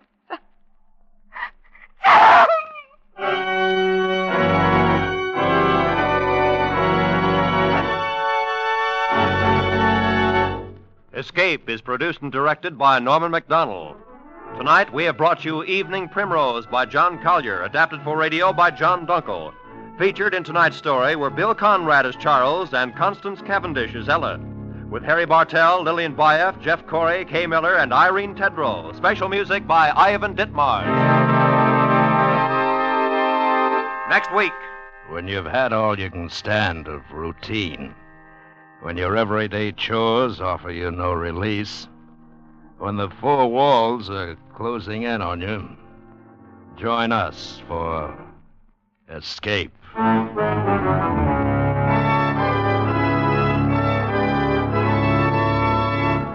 Next week, we escape with another great story by one of the world's outstanding authors. Good night, then, until this same time next week, when once again we offer you Escape.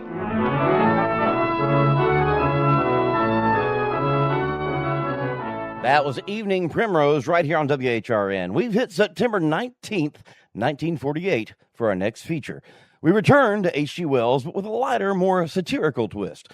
This episode features the incredible voice of Lawrence Dobkin, a legendary radio regular who appeared in virtually every major Hollywood audio drama of the era. Here is the man who could work miracles. Next on the HOJO Radio Network. Fed up with the everyday grind? Tired out by the dull routine? You want to get away from it all? We offer you Escape. Escape, designed to free you from the four walls of today for a half hour of high adventure. You are crouched in the middle of an immense hurricane. Houses, animals, trees sweeping past you. And you suddenly realize that you've tampered with the universe, that you're bringing about the destruction of the world.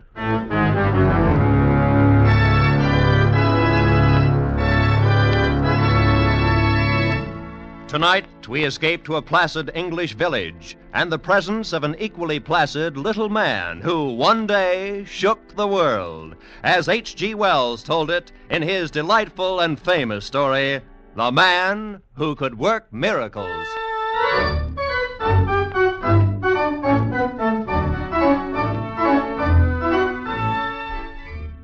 Now, I might say right in the beginning that I ain't the kind of chap who has a naturally argumentative disposition, meaning the kind who's always engaging in hostile discussions with perfect strangers.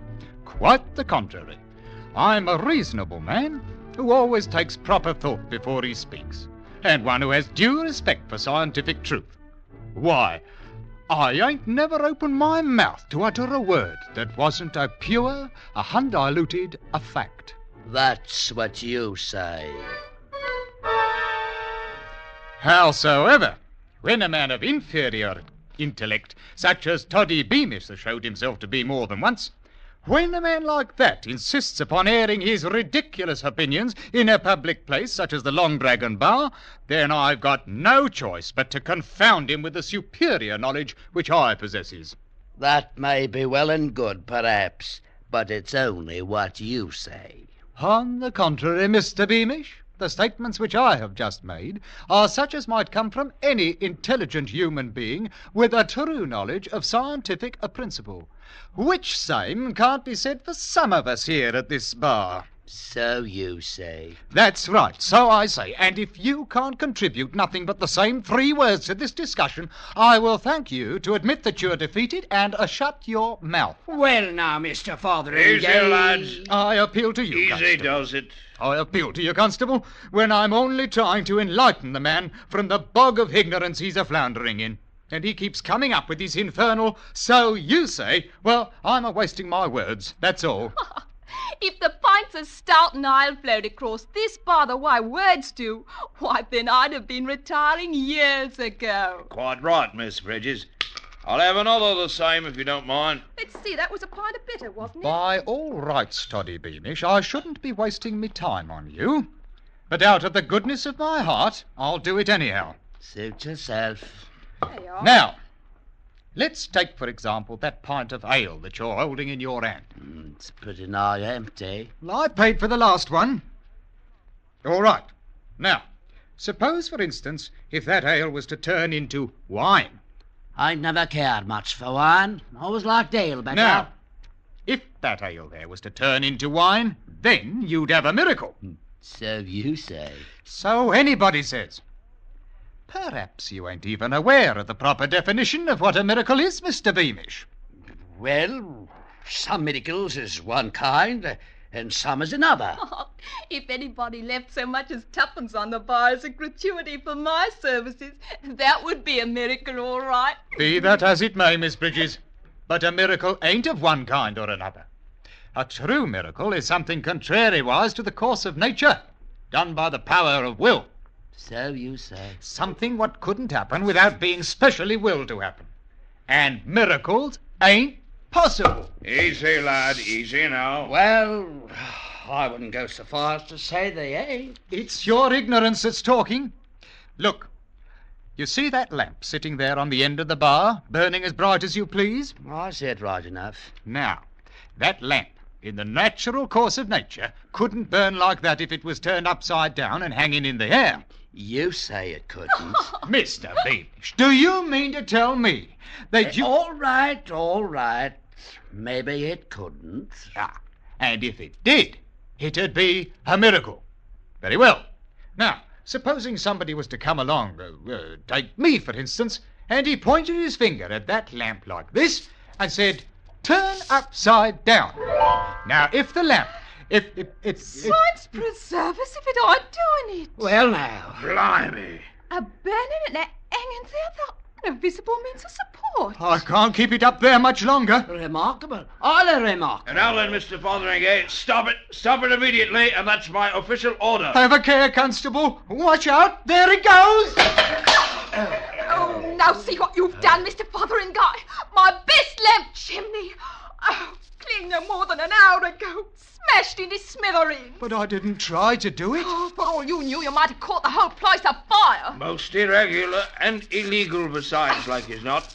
We'll have no more of it. You understand? But I tell you, I didn't Oh, mean you for and your silly conjuring tricks. It wasn't a conjuring trick. That's what you say. No doubt you've had a bit too much to drink. All I done was to point my finger at it like that and... Stop it now! Don't you dare! But that's all I'd done. In that case, Mr. Fotheringay, you defeat your own argument right out of your own mouth. And how is that, might I ask?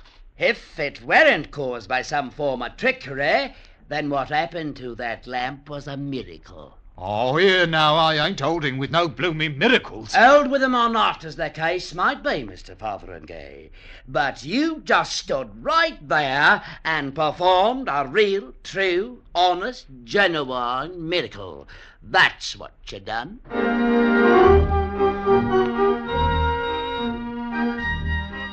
It wasn't a matter of being asked to leave the Long Dragon, you understand. I already had my mind set on going anyhow. A place what's full of ignorant superstition ain't the kind of place for a man of rational intellect to be doing his thinking in. And thinking was just what was called for. On the one hand, I weren't ready to swallow no miracle theory, but on the other hand, I wasn't able to recollect no scientific principle what might account for that which had happened. As you might say, the question had dissolved itself into a dilemma.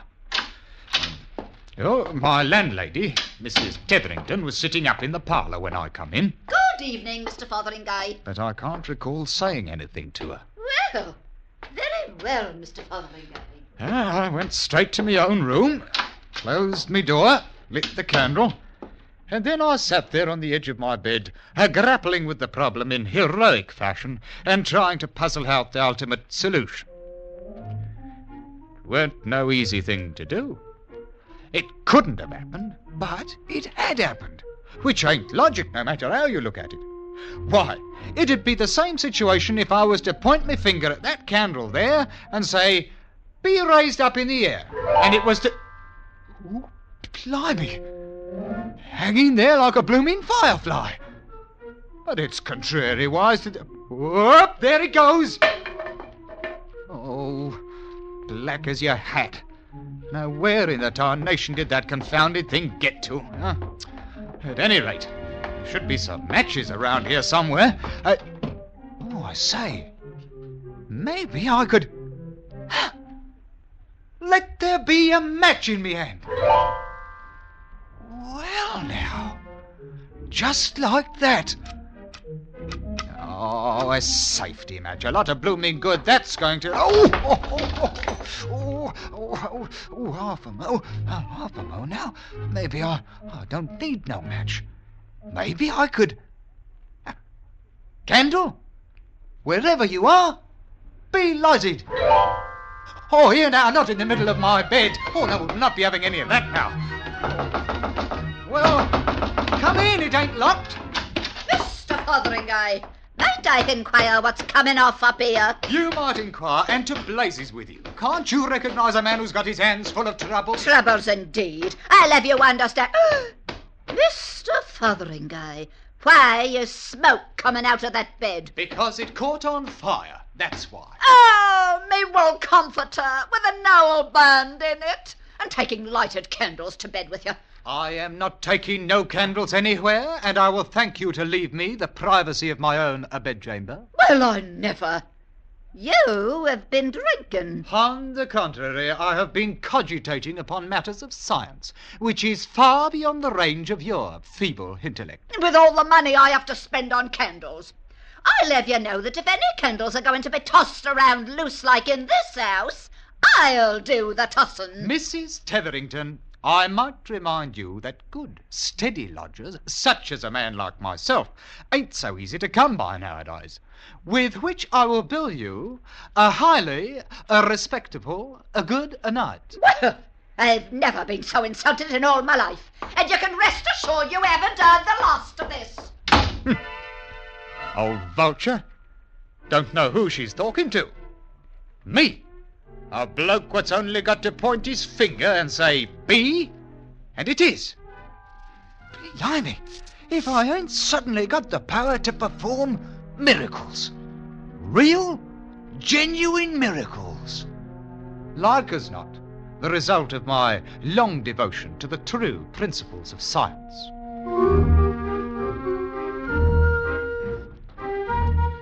Well, I got through the next day without no trouble, and come evening I went walking down the lane that leads around Millsdale's pond, attempting to put my mental processes into order, as you might say. Mostly I kept trying to cogitate on some honest-to-Betsy miracle I might up and perform.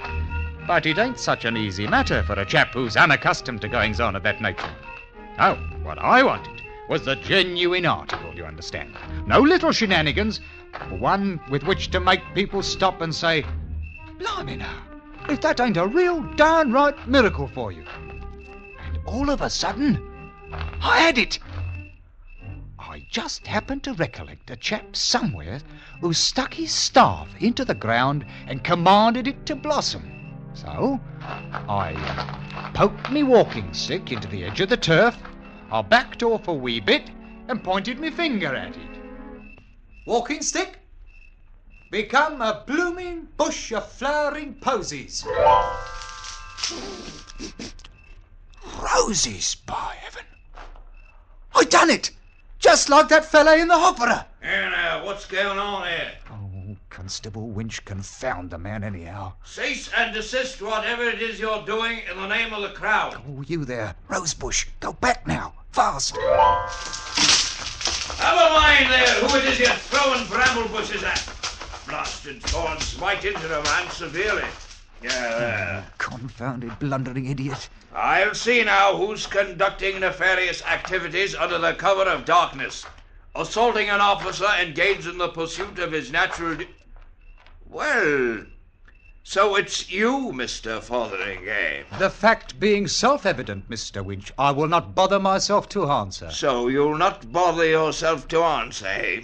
Maybe you'll also deny that you just threw a great heavy mass of foliage at me? I do deny it. Then no doubt it just up and flew through the air all by itself. Constable Winch, you have just hit the nail on the head. So, that's the way the wind blows. Some more of them blasted hanky-pank conjuring tricks of yours, is that it? On the contrary, it was merely a small miracle. You don't say so. In which case his honour might enjoy hearing you tell about it. So come along with you now. I will do nothing of the kind. Oh, resisting an officer. That'll be another charge against you. Charge, indeed. Mr. Winch, you can take your charges and go to Hades. Whoa, Constable. Oh, Mr. Winch. Oh, blimey if he ain't gone and disappeared complete like. Oh, I wonder if he... I'm thinking this miracle business ain't all it's talked up to be. Why, a man might find himself in a whole peck of trouble before he learns the knack of the thing. I'm thinking I'd best go and get myself some really professional advice right away.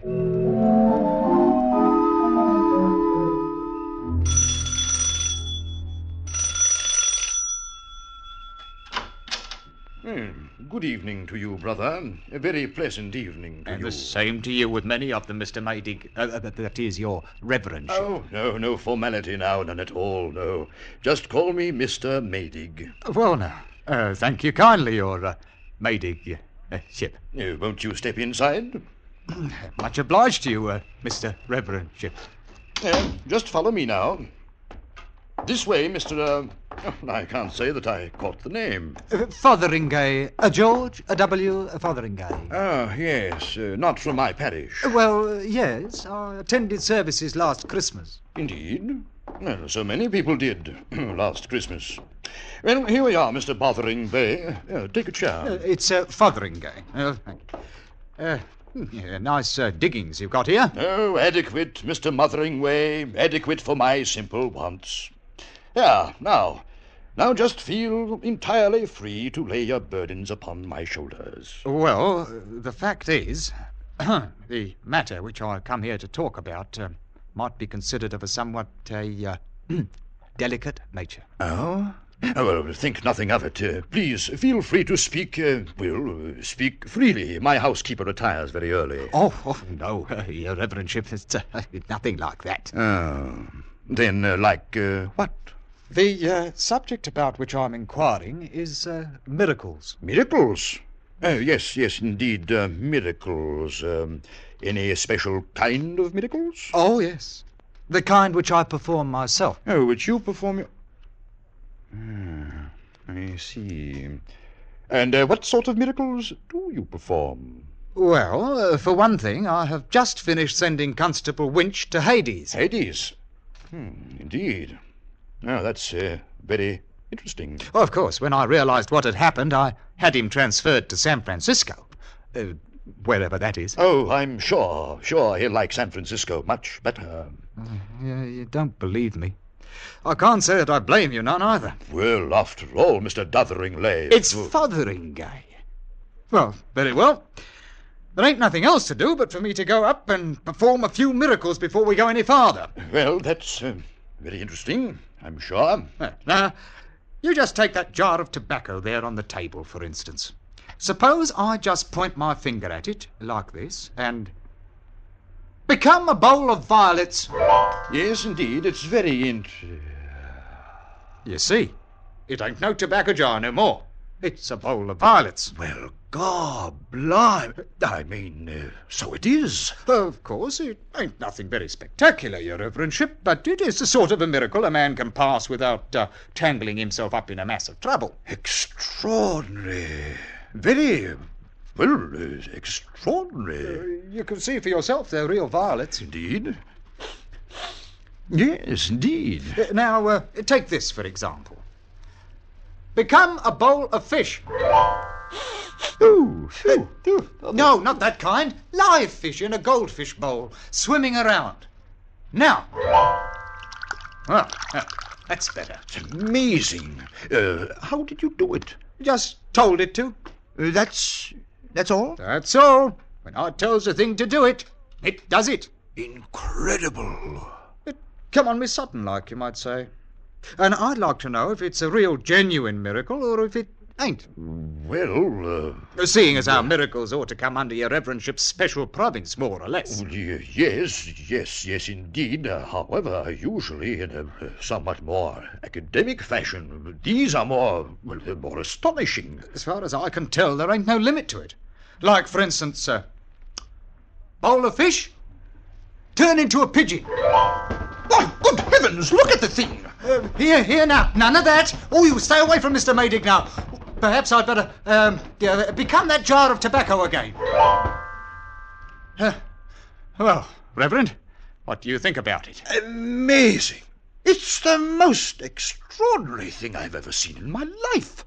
Ever expected to see. No, I've got to think about it, consider the possibilities. Well, I might come back in the morning. Oh, no, wouldn't hear of it. I was about to dine when you rang. I wonder if you'd join me. Of course, I'm afraid there's only cold mutton. Oh, well, now, maybe there's something else you might like better. Oh, anything. Frankly, I've grown to hate the sight of... Eh? You don't mean... Why not? Just name it. Pheasant. I haven't tasted pheasant in years. Then now is the time. Let there be a pheasant on the table. No. Not like that. Let it be dead and roasted and ready to eat. Look at it. Oh, it's beautiful. Smells good, too. Maybe we'd best Let there be 2 pheasants. And truffles. Yeah, and truffles. Maybe some oysters. 2 dozen oysters. You better make it 3 dozen. And some cheddar. Oh, we must have some cheddar. Yeah, a pound of cheddar. And what to drink, Your Reverence?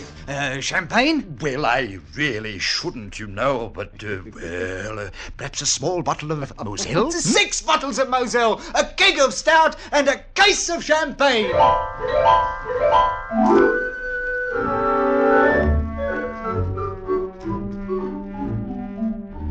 There wasn't no mistake about it. I'd come to the right place for certain. Once Mr. Maydig got over his first astonishment, he turned out full of ideas for brand new miracles. Things even I might never have thought of, like as not.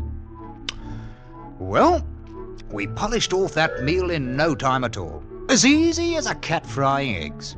And an hour later, we was out walking in the dark streets of the village, turning out miraculous jobs so fast, I fairly wore out my finger a-pointing with it. I couldn't begin to tell you all the wonderful things we did in a couple of hours. Installed a new railway line, drained Flinders Swamp, turned it into a meadow, cured the vicar's warts, paved all the roads, eliminated taxation, reformed the Lord Mayor, and made all the girls in the village beautiful. These weren't none of your halfpenny miracles. All of these were big. And we went right on turning them out, one every 2 minutes, just as regular as clockwork. By midnight, we passed clean through the village and were walking along the lane by Millsdale's Pond, fairly tired out by all that thinking and pointing and performing of miracles. Mr. Fotheringay, I've just thought of another one. Indeed? And what might it be? The village clock. There in the steeple. Listen to it. It's terrible. True enough. It ain't got a very melodious sound to it. Then let's give them a good clock, eh? A great, rich, booming one. All right, Mr. Maydig. Let that there clock become a genuine London-style cathedral clock.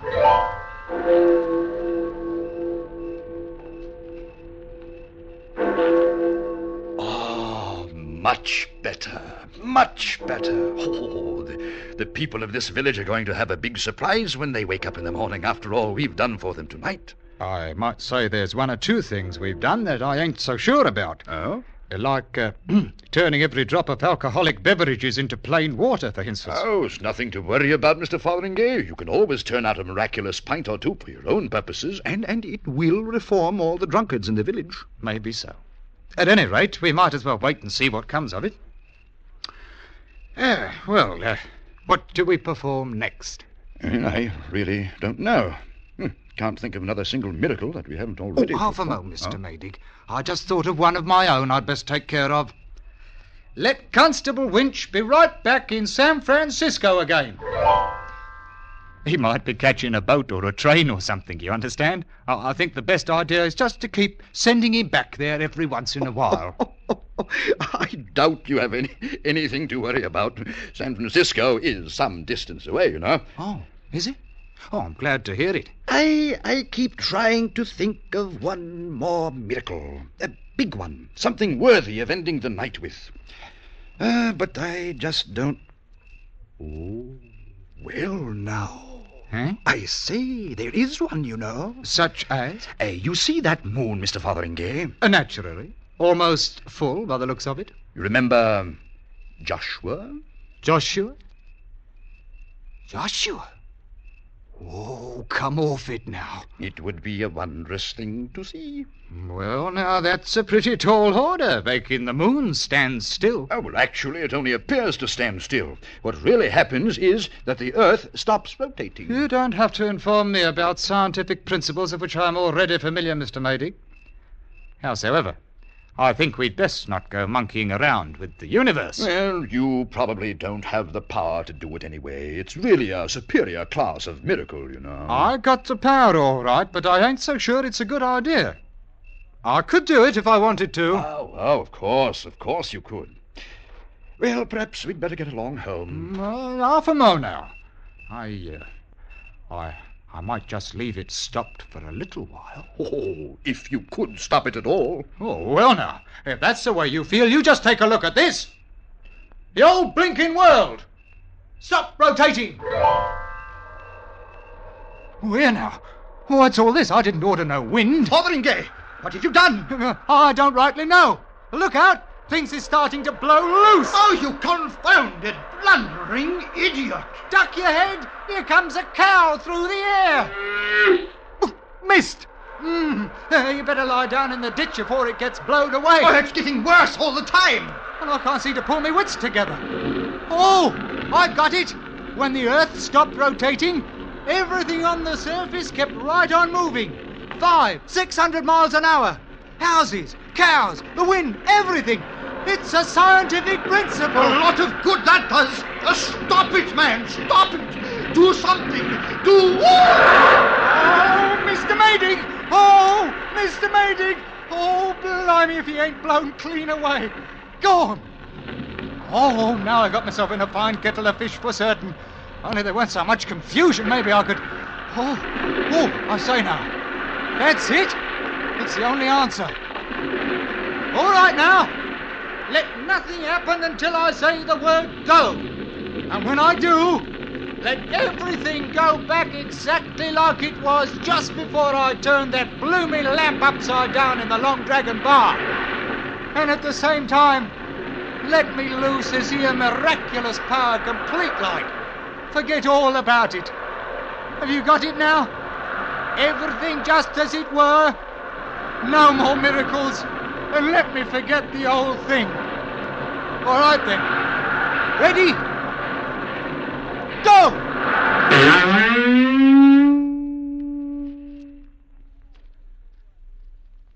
That's only what you say. And the same as anybody might say who's got the least bit of scientific knowledge inside of their thick heads. Ain't I right, Constable Winch? You couldn't rightly say, Mr. Fotheringay. The subject ain't exactly in my province, you know.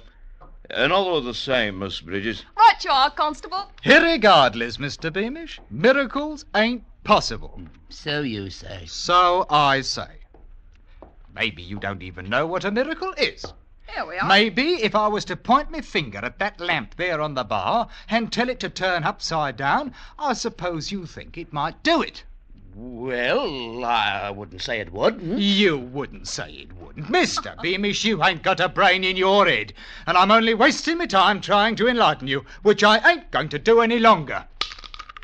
There you are, Miss Bridges.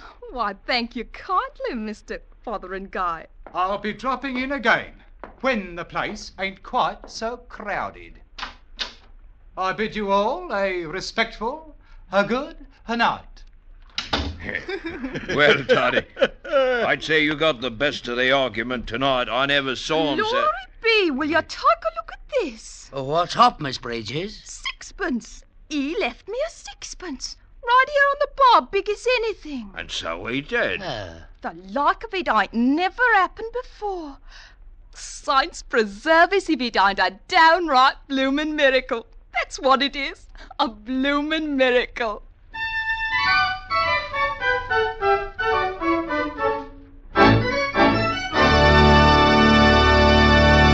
Escape is produced and directed by Norman MacDonald. Tonight we have brought you The Man Who Could Work Miracles by H.G. Wells, adapted for radio by Les Crutchfield, with editorial supervision by John Dunkel. Featured in tonight's story was Ben Wright as Mr. Fotheringay, with John Daner as Mr. Maydig, Wilms Herbert as Totty Beamish, and Jeff Corey as Constable Winch. Eleanor Audley was Mrs. Tetherington, and Constance Cavendish was Bridges. Special music by Ivan Ditmars.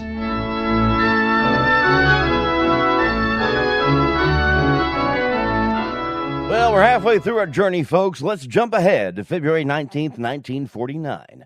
Escape excelled at claustrophobic tension, and nothing delivers that better than a moving train.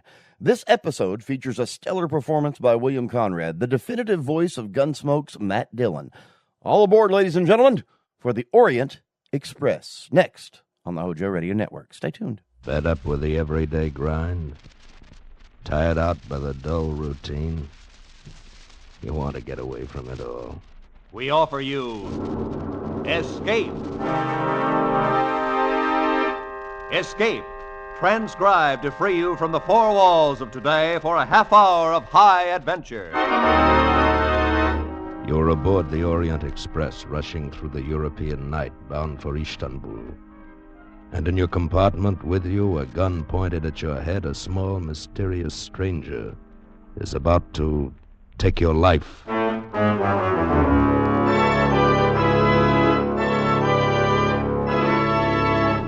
Today, we escape from reality to the tense world of Balkan intrigue as Graham Greene pictured it in his famous novel, Orient Express. Orient Express,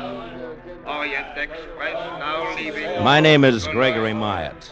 In 1932, I had to go to Istanbul on business, and I decided to take the Orient Express. After an uneventful trip across the Channel, I found myself at the station in Ostend, Belgium, where the Orient Express began. The porter took my bags and overcoat to my first-class compartment while I lingered on the platform. And, inevitably, somebody bumped into me.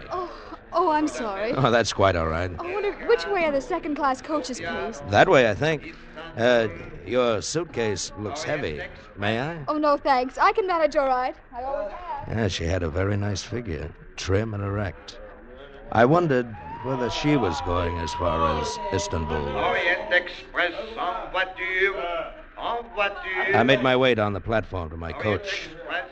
But there was a stranger in my compartment going through my overcoat. Young man, you have the wrong compartment. And you have the wrong overcoat. This coat is mine. Also this compartment, number 7. It happens to be number 8. 8? I have made a mistake. 1,000 apologies, sir. Oh, that's all right. Thank you. You are going to Belgrade, perhaps? No, I'm for Istanbul. So, allow me. My name is Richard John. How do you do? My name's Myatt, Gregory Myatt. I am grateful you are a fellow countryman. These little mistakes can be so difficult to explain. Fellow countryman? But I'm American. I also. I am a naturalized American all these many years, but the accent remains. Yes, I suppose it does. Well, we are underway. I will go to my compartment. A most pleasant journey, sir, and again 1,000 apologies.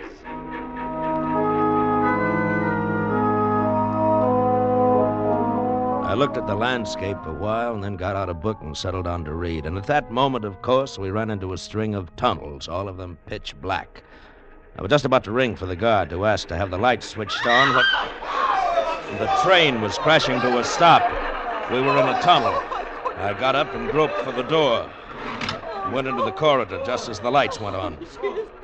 And lying on the floor was the girl who had bumped into me. Excuse me, please. One side, please. Excuse me, please. Madame as conductor, it is my duty to inform you it is not allowed for a passenger to stop the Orient Express. Mr. Myatt, if you will allow me, please. Oh, Mr. John. Hadn't we better get a doctor? I am a doctor, Mr. Myatt. Allow me. So, there is nothing wrong with this young lady. She has only fainted. Oh, good. Give me a hand, Mr. John. Let's get her into my compartment.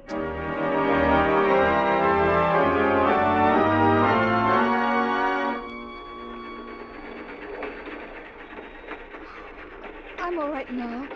Really, I am. Yes, of course you are. Here you are. Drink this. It's brandy. Drink it, young lady. It will help you. Good. I don't know why I fainted. I never did before. When did you last have a decent meal? Yesterday? The day before? I suppose it was the day before. That's my affair. You have no money? No. How would you like to have dinner with me? Well, Please say yes. I won't say no. Fine. Will you join us, Mr. John? No, I prefer to remain in my compartment. As we dined, I learned her name was Carol Musker. She was a chorus girl, and she had a job waiting for her in Istanbul. I felt a bit sorry for her, but, well, more than that, I remembered how she felt in my arms when I carried her into my compartment. And I wanted to hold her again. I ate a lot, Mr. Myatt. I hope you can afford the check. I think I can. Oh, good. Now, how about breakfast tomorrow? And all the rest of your meals till we reach Istanbul. Mr. Myatt, I hope you don't have any ideas about me. Well, of course I have. You're very attractive. Well, I don't know anything about you. For all I know, you're married and have 6 children. I am not, and I haven't. How about you? I have no one. Well, then there's no reason why we shouldn't have ideas about each other, is there? And by the way, my first name's Gregory. More coffee or dessert? No, thanks. Well, then as soon as I've paid Mr. Myatt. Oh, Mr. John. Excuse me, is this yours? That's my pocketbook. I found it in the corridor outside my compartment. You must have dropped it when you lifted this young lady. He gave me my pocketbook and left the dining car. All my money was there, but one thing I knew, I had not dropped my pocketbook. Mr. John had taken it. Well, Carol and I started through the train. It was about 9 o'clock, and the lights were already dimmed. In the second-class coaches, people were asleep, sitting up in the crowded compartments. Mr. Myatt, here's my compartment. Thank you for dinner. It's, very early. You have to go in? Oh, I'm tired. Oh, it's too crowded in there for comfortable sleeping. And besides, you never know who's next to you. Oh, but I do. That little fat man, see? His name's Joseph Grunlich. He introduced himself. Oh, he did he? You're not jealous. No. But what do you know about him? He might be a thief or a bigamist. Now you're being ridiculous. Well, good night, Mr. Myatt. Gregory? Carol, Yes? you might kiss me good night. No one will notice. All right. What? Oh, young lovers, eh? Oh, Mr. Grunlich. If you are going somewhere, sir, why don't you go ahead? Do not be angry, please. I was not spying, Mr. Meyer. How do you know my name? We all heard of the gentleman gallant enough to take Miss Musker to dinner at the good doctor's suggestion. Doctor? What doctor? Mr. John. He's a doctor, is he not? Now, if you'll please excuse me, I must get some water. I'm quite thirsty. I don't think I like that guy. Carol, how about taking my compartment? Your compartment? Or I'll get you another one. We'll speak to the conductor right now, huh?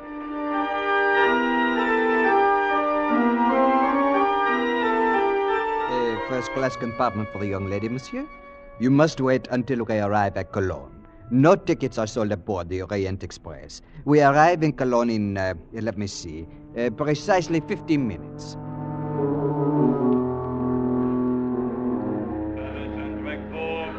On track 2, Orient Express, leaving in 10 minutes. As we walked up to the first-class ticket window, a woman elbowed us out of the way. Please excuse me. You don't mind if I go first, do you? My train for Paris leaves any minute. Well, in that case, go right ahead. Thank you. Oh, Hans, bitte schnell. Ah, Fräulein WHRN. One to Paris, Hans. My editor's got me up. She was a in the middle of the reporter, night for a apparently. story. While Some waiting for odd her exhibit change, or her a eyes fire went past me to the Orient Express, and I'll trade you suddenly they widened. I followed her glance. Mr. John was just stepping back into his compartment. One moment, Hans. Change this ticket for a sleeper on the Orient Express. Make it Belgrade. Oh, you are lucky, Miss Warren. There is only one accommodation on the Orient Express left. Just a moment there. We were here first. I thought you were going to Paris. Not miss. when I see Dr. Zinner on the Orient Express. Dr. Zinner. The man you were looking at was Richard John. Is that the name he's using now? Oh, Fräulein? thank you, Hans. Just a moment there. I'm taking that ticket. Mein Herr, I regret, but the lady asked for it before you did, and she is an old customer. Here's the ticket, Miss Warren.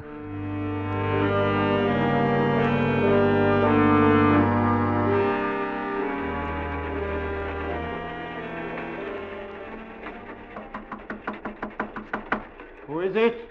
Gregory Myatt, Mr. John. I'd like to talk to you for a moment. May we come in? Why, yes. Yes, of course. You are feeling better, Miss Musker? You are getting enough rest? Yes, thanks. That's why we're here. Miss Musker's taking my compartment, and I'm staying in here with you. I wish I could oblige, but I prefer my privacy. Why is that, Dr. Zinner? My name is Richard John. Where did you hear otherwise? From a newspaper reporter who saw you in the station at Cologne. Oh. I don't know what it's all about, and I don't much care, but Miss Musker is going to have my compartment, and I'm going to move into this one with you. Any objections? No. In fact, both of you shall stay here with me. What the devil? Gently, Mr. Myatt. He has a gun. I am an excellent shot, believe me. Oh, Greg. We shall all stay, I insist. Lock the door, Mr. Myatt. That's fine. Now, just who are you, Mr. Myatt? Who am I? A police spy? Here to keep me from getting to Belgrade? No, that's You ridiculous. surely don't expect me to believe your story about some... John! Mr. John! That sounds like the reporter from Cologne. Tell her she has made a mistake. Tell her, Myatt. Go away. You've got the wrong compartment. My name is Myatt. I'm a reporter. Mabel Warren, London Clarion. Myatt, put your arm around Miss Musker. Open the door part way, just enough for her to see both of you. I shall be behind the door. And remember, I have a gun. Oh, you're not the man I'm after, are you? My name is Myatt. I haven't the slightest idea where you can find your Mr. John. Well, I'll find him. He's on the Orient Express somewhere. Excuse me for interrupting your, Excuse me for interrupting you. Good night, Mr. Myatt. Bolt the door, please. Oh, perhaps you really are only an American businessman, Mr. Myatt. In that case, I owe you an explanation. Sit down. He told us a fantastic story. He was a political exile from his own country. He'd been forced to leave 5 years ago, and now he was going back to lead a rebellion, to overthrow the government by a coup d'etat. And to me, it made very little sense. Had it not been for the gun in his hand, I might have laughed in his face. If I am captured before this train gets to Belgrade, I will be executed. Once in Belgrade, however, I am safe. I am very popular. I know the city. There are thousands ready to hide me. And that's very interesting. Now that you believe we're who we say we are, you could put that gun away. I'll bunk here with you, and Miss Musker can go to my compartment. I cannot allow that. Among the passengers on this train are many of my countrymen. Some would be loyal if they knew about me, but others would not. Dr. Zinner will tell no one. I am sure you would not, intentionally, but it might slip out. No, I cannot permit you to leave this compartment. I'm warning you, if I can, I'm going to take that gun away from you. Don't try it, my friend. You're older than I am, Dr. Zinner. You're tired. Just how long can you stay awake?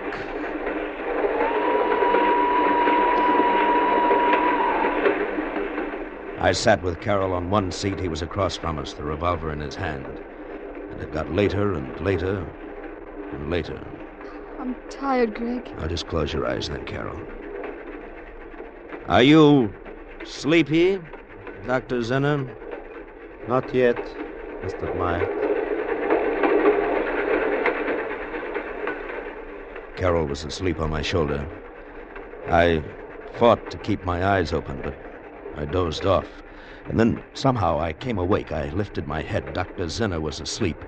I reached across and grabbed the gun. Oh, Greg! It's all right, Carol. I've got it. Well, Dr. Zinner? You are right, sir. I tried to stay awake, but... Stay here, Carol. I'm going to locate the conductor. I'm going to tell him what's been going on. Oh, no, you must not. I shall never get to Belgrade. Greg, they'll kill him. No, we're still outside his country. He won't be hurt. But if you report me to the conductor, I shall be put off the train. Well, in short, no harm done. I'll be back soon, Carol. I left the compartment and started down the corridor.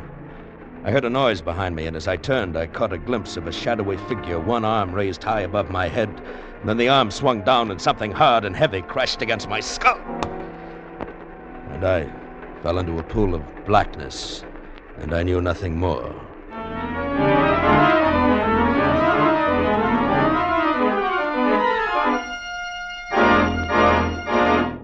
In just a moment, we will return to Escape.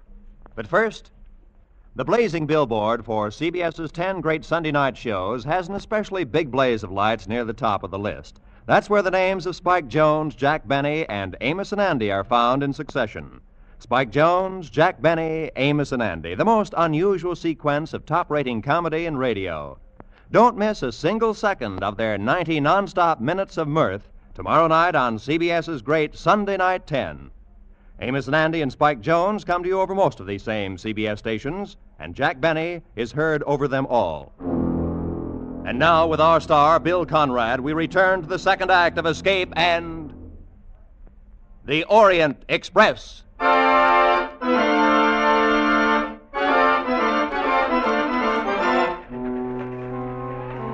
How much later it was when I opened my eyes, I don't know. Whoever had hit me had done an expert job. It might have been Zinner or even Carol. Had no way of knowing. The gun was gone. I dragged myself to my feet and stumbled down the corridor back to compartment number 7, but it was empty. Perhaps they'd moved to my compartment. I hurried to it. No, there was nothing in my compartment. My bags were gone, even my overcoat. Inside, I began to feel a strange, unreasoning fear. Why was it so quiet? Where were all the other passengers? I went along the entire corridor. I opened every door in the coach. It was completely empty. I felt as if I were going crazy. And I lost consciousness again.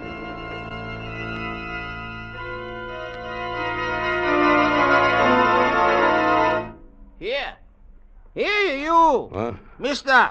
What? Wake up! Wake up! Who are you? I, sir? I am the brakeman. No. Tell me, what happened to everyone? This coach was full. I got on at Austin. Dozens of people got on at Austin. Oh, no, sir. This coach is empty, and it comes only from Regensburg. Regensburg? No, it's from Austin, I tell you. Look, compartment 8. This was mine. My bags, my overcoat, they were here, and now they've disappeared. What was that? Oh, that is only the switch engine. We're on the yards outside Vienna. This coach is a deadhead. It was put on at the Orient Express at Regensburg, and now we take it off. Deadhead? You mean... No, it's not my coach at all. The regular coaches are... The Orient Express is in front of us, sir. If you do not want it to leave without you, you had better hurry, sir. Don't worry, I'll make it. The Orient Express was just getting underway when I dropped off the front of the Deadhead. I had plenty of time to run up alongside and swing aboard. I made my way through the train to my coach and knocked on the door of Zinner's compartment. Open up in there. Who is it? Gregory Myatt, open the door. Come in, please. Lying on the berth, bound and gagged, was the reporter, Miss Warren. And standing beside her, gun in hand, was not Dr. Zinner, but Joseph Grunlich. You have a very tough skull, Mr. Meyer. I should have hit you a little harder, no? Where is Carol? Where is Dr. Zinner? Why have you tied up this reporter? Oh, please, not so fast. First, as to Miss Warren. I have tied her to prevent her from interfering with Dr. Zinner. Had I allowed her to file her newspaper story, Dr. Zinner would never get to Belgrade. I happen to be an ardent follower of Dr. Zinner. I was standing watch last night when you dashed into the corridor, Mr. Meyer. You had this very gun in your hand. You had obviously broken away from Dr. Zinner. Fortunately, I had a blackjack. Where is Carol and Dr. Zinner? Do you promise to do nothing to interfere with Dr. Zinner's plan? I promise nothing. No, be reasonable. The Orient Express will soon cross the border into my own country. It makes only one stop at the border for passport identification. After that, you are involved no longer. Why be stubborn? All right, Grunlich. I won't interfere. Mr. Myatt, I thank you. You may go now. Dr. Zinner and Miss Musker are next door in your compartment. Dr. Zinner was seated on one berth dozing, and Carol lay on the opposite berth fast asleep, traces of tears on her cheeks. She shivered. I covered her with my overcoat, and she woke up. Gregory, I didn't know where you were. Go back to sleep. Oh, I searched everywhere. I didn't know what to do. When I came back here, I was so tired. Dr. Zinner made me go to sleep. Everything's all right. In a few hours, everything will be fine. Now, close your eyes and go back to sleep.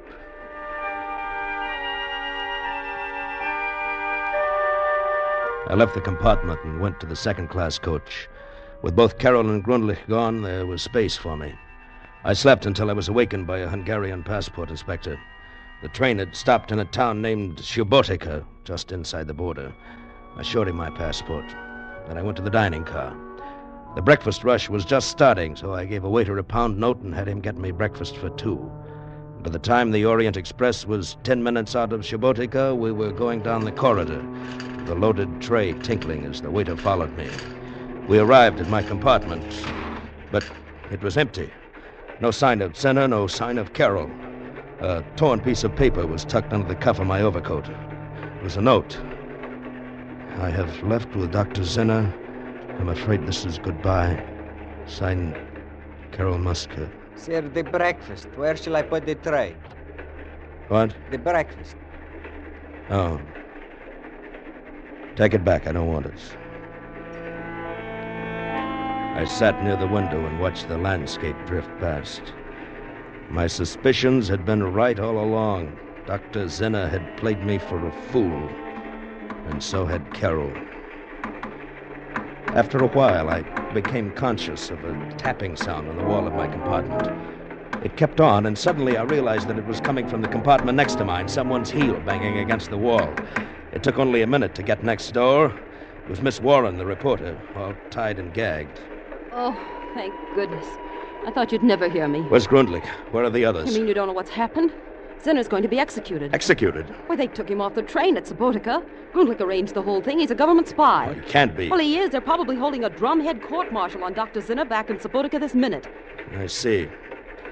And Carol Musker's a government spy, too? The girl? No. Yes, she must be. They took her off the train. Well, they had to. They couldn't have any witnesses. Well, what will they do with her? Probably kill her. But... Hey, here, what are you doing? You can't jump out. The train's going 60 at least. I'm going back there. To Subotica? You're insane. Look, there's a small town up ahead. I saw it when I leaned out. Some cars are parked at the station. I saw them. I'm going to pull the emergency cord. Take one of those cars. What can you possibly do in Subotica? I don't know, but I'll do something. Go ahead, Mr. Myatt. I'm going with you. I pulled the emergency cord, and in a matter of seconds, the Orient Express was screeching to a halt right at the station. I flung open the door, and with Miss Warren close behind me, I ran toward the parked cars. Here, you! You, come here. Do you speak English? A car, gentlemen, a car very cheap. I want to go to Subotica. It's too far, 50 kilometers. I'll give you 20 pounds. Wait, get in, gentlemen, get in. We were at Subotica inside of an hour. I had the driver stop just before we got into the center of town and told him to wait. Miss Warren and I started down the main street. Mr. Myatt, look. In the doorway of a small restaurant, his back to us, talking to a chef, was Joseph Grundlich. Just keep walking. All right. Try to hear what he's saying. Meal for 2 people. Have it sent to railroad. Good one. Did you hear what he said? Something about a last meal for 2 people to be taken to the railroad station. Don't turn your head. Just keep walking. Okay. The railroad station platform was empty, so was the ticket office. But through the window, we could see the waiting room, and beyond it was a closed door to a baggage room. There was a large, old-fashioned key in the lock, and standing beside the door was a soldier with a rifle. That's why they must be in the baggage room. You don't have a gun, I suppose? No. Oh, neither do I. The key's in the lock. If I can get to it without the soldiers noticing. We've got to get the soldier away from the door, Miss Warren. How? Look, do you see that telephone over there in the far corner? Yeah. If we could somehow get the soldier over to the telephone, his view of the baggage room door would be cut off. Yeah. Look, that'll be your job, Miss Warren. Mine? Go into the waiting room and up to the telephone booth. Smile at the soldier as you go by. Then pretend you're having some trouble with the phone. Appeal to him for help. Right. When he joins you at the phone booth, keep him occupied while I go in and let him out. But he might look around. Just talk to him. Zinner and Carol and I will try to make the car. You'll have to hurry. Grundlich and that last meal may be here any minute. We'll hurry, all right. Through the grimy window, I watched as Miss Warren crossed the waiting room to the telephone, smiling at the soldier. She left the booth and walked over to him. Couldn't hear what they were saying. She smiled at him again, putting her hand on his arm. They went over to the booth.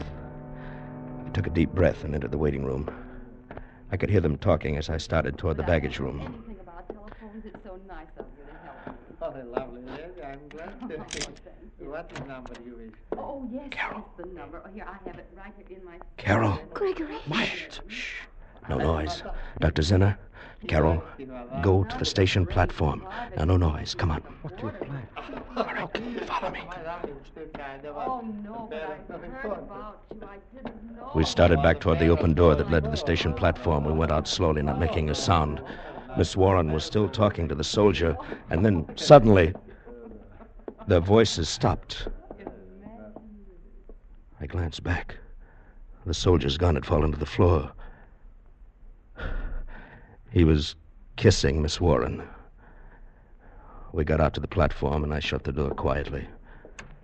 All right, follow me. The car's 2 blocks away. What about her? She's a reporter. They won't dare touch her. Now, come on. All right. In a few moments, the station was behind us. The car was only a block away now. We turned the corner and... Walking toward us, not 10 feet away, was Joseph Grundlich and a waiter from the restaurant. Before he could collect his wits, I ran at him. He crumpled to the ground. Then I hit the waiter. All right, run for it. All right. Grundlich fired a few shots at us, but hit no one. And then we were in the car, and he fired at us no longer.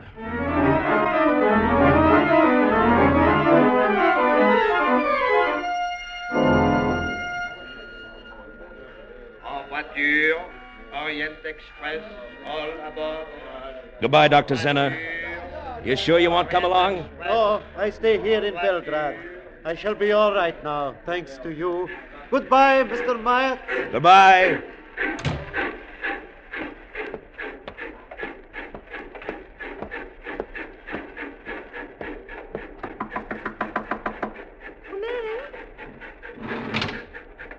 Hello. Hello. You, mind if I sit down? No, not at all. Well, we'll be in Istanbul tomorrow. Mm-hmm. A day late. I probably lost that chorus job. Have any idea what you'll do then? Oh, I think so. I have an idea. Yeah. So have I. A very good idea. Come here.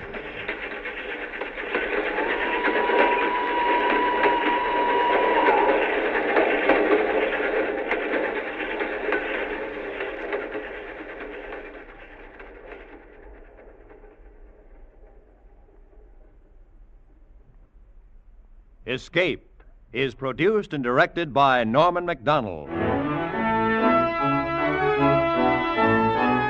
Today, we have presented transcribed Orient Express by Graham Greene, adapted for radio by Sheldon Stark and Walter Newman, with editorial supervision by John Dunkel.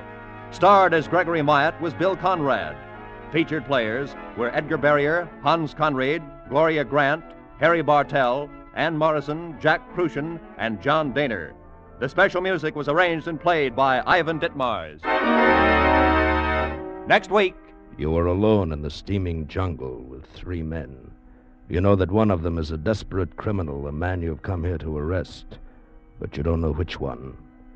You'll have to find him before he can save himself by killing you.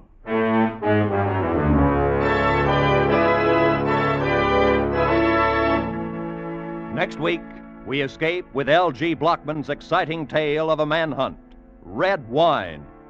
Goodbye, then, until this same time next week, when once again CBS offers you Escape.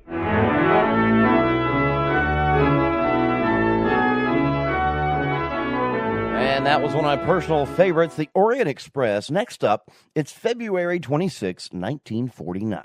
Red Wine is a gritty murder mystery set in the murky backwaters of a tropical port. It really highlights Escape's incredible sound effects department, which used everything from wet rags to specialized gravel pits to make you feel the humidity and the danger.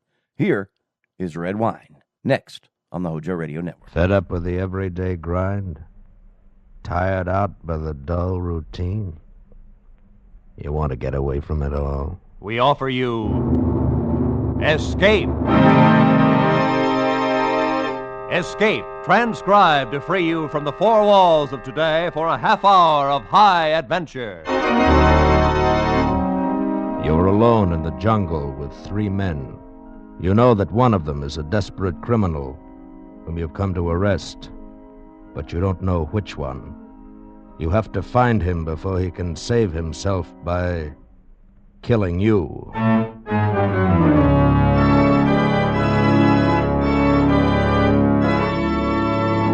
Today, we escape from reality into the depths of a tropical jungle in a tantalizing search for a murderer, as L.G. Blockman told it in his famous story, Red Wine.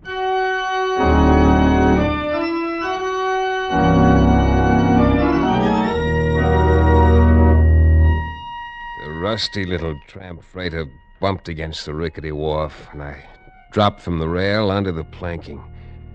for the first time, felt the humid heat roll out of the jungle. This was Tanjong Samar, sweltering, half forgotten, last outpost on the rubber coast of Borneo. I crossed the beach and walked up the path of crushed shells leading to a low bungalow at the edge of the jungle. The freighter would lie at the wharf for 4 hours. Plenty of time for me to get the thing over with and be back aboard when she sailed. I was expecting trouble, of course, but no real danger. I'd done jobs like this before, or at least I thought this would be the same. I thought so until I stepped up on the porch and met Herr Kurt, controller of the Tanjong Samar district. Yeah, I'm Herr Kurt, the controller. What is it I can do for you? My name's Paul Vernier, Mr. Kurt. I have a letter of introduction here from the Governor General. There you are. Mr. Paul Vernier from the United States. Yeah, the governor promised me your cooperation. So I see. Cooperation is good, but it does not say cooperation in what? I've come here after a killer, Mr. Kurt. Oh? Dayaks, maybe? Headhunters? No, this one's a civilized killer. An American wanted in San Francisco for murdering his wife. His name is Jerome Steeks. I see. Won't you sit down, Mr. Vernier? Won't you go? Italian Jeffrey thing. Shit, Juan. I'll bring right away. We'll have coffee in a moment. Well, nice of you, but maybe I better pick this guy up first. I'd hate to miss the boat and have to lay over 5 days. You're acquainted with this Steeks, Mr. Vernier? No, I've never seen him. You have photographs? Afraid not. Nor fingerprints. Now, this happened 2 years ago. Until last month, we had it listed as a double suicide. Oh, what are you driving at, Mr. Kurt? Simply this. There's no one in my district by the name of Steeks. No, he wouldn't be using his own name, of course. There is an American here, though. 3 of them, Mr. Vernier. Employed as foreman on the Kota rubber plantation here at Tanjong Samar. According to my information, Steeks came here from Batavia about 6 months ago. They all arrived 6 months ago on the same boat. The Kota company is just going back into operation, you understand? I see.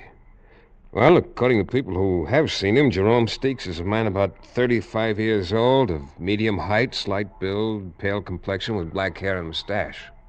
Amazing. Any one of these men might fit that description, except that all are clean-shaven and heavily tanned from the tropical sun.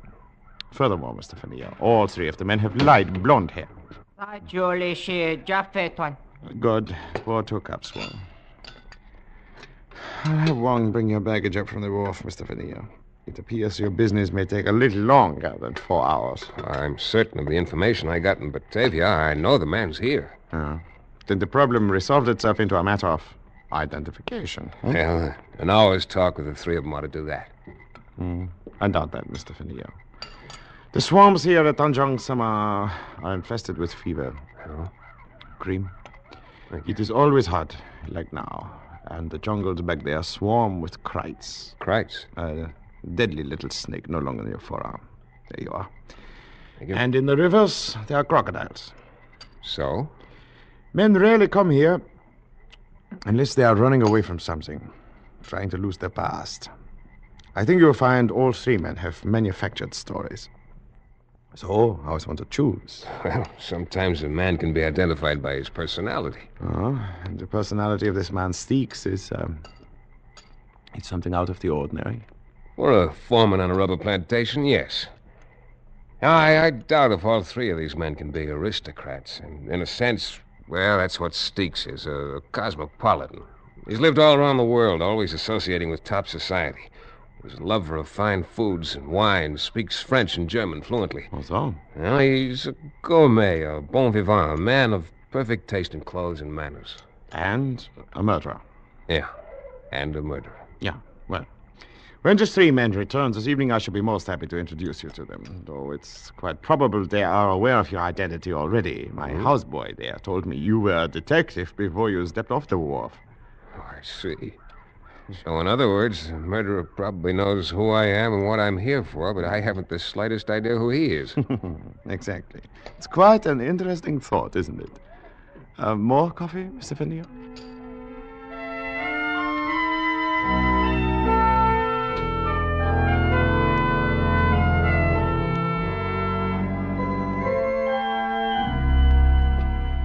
Mr. Vernier, Veneer. I should like you to meet Mr. Doran. Hiya, Mr. Veneer. How are you? This is Mr. Wilmerting. Hiya, Mr. Are you? My name's Prale. Glad to meet you. Same here, Mr. Prale. Might as well drop the mister. We don't use him much around here. I'm Prale. That's Duran. That's Wilmerding. You're Veneer, if it's all the same to you. Oh, sure, Prale. Why not? Now, if you gentlemen will excuse me, I have a number of things to do. Will you bring Mr. Veneer to my bungalow for dinner? We'll celebrate having a guest in Tanjong Sama. Yeah? Sure. Okay.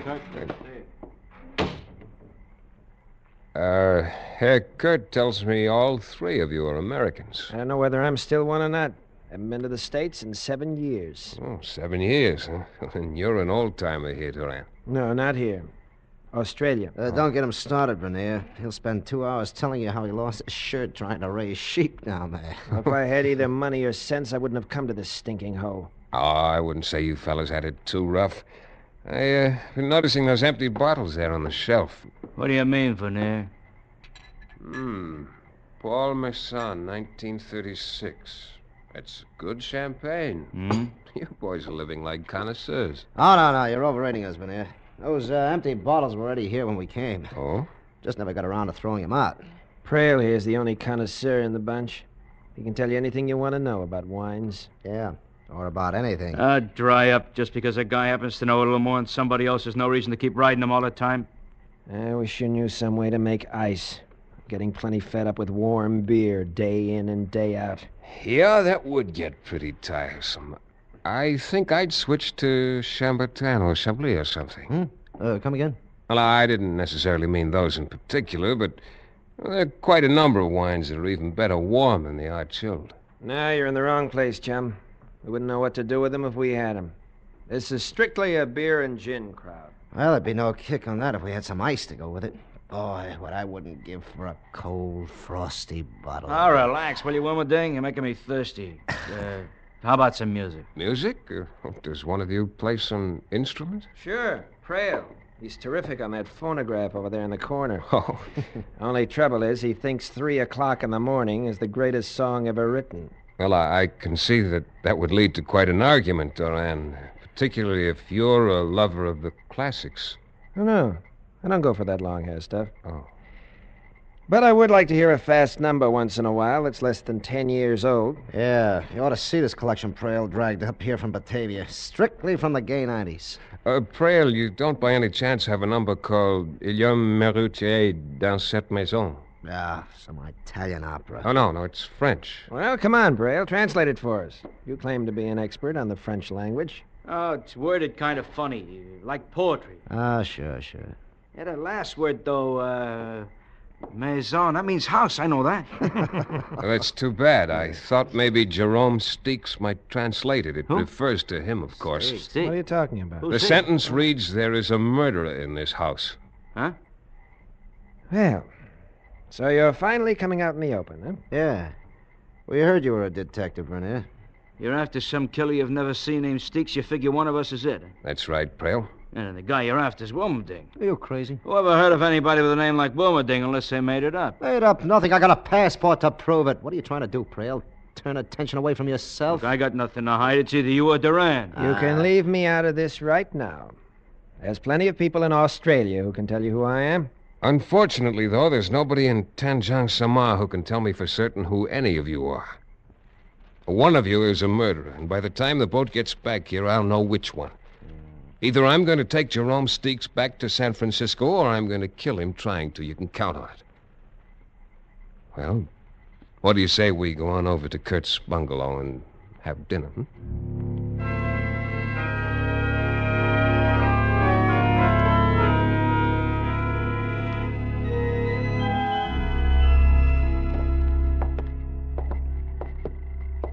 That's Wilmerting's room there. Doran sleeps here.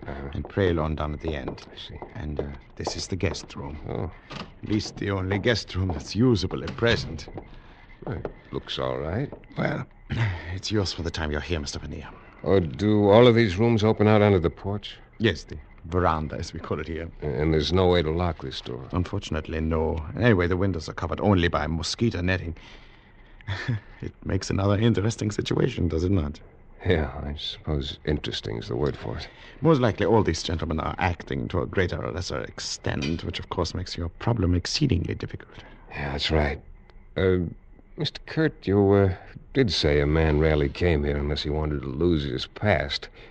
And yet, you're here. Yeah, that is true. But then I'm only a servant of the government and have little choice where I'm sent, no? Well, good night, Mr. Finnegan. Good night, Mr. Kurt. I trust you'll have a very comfortable night. Thank you.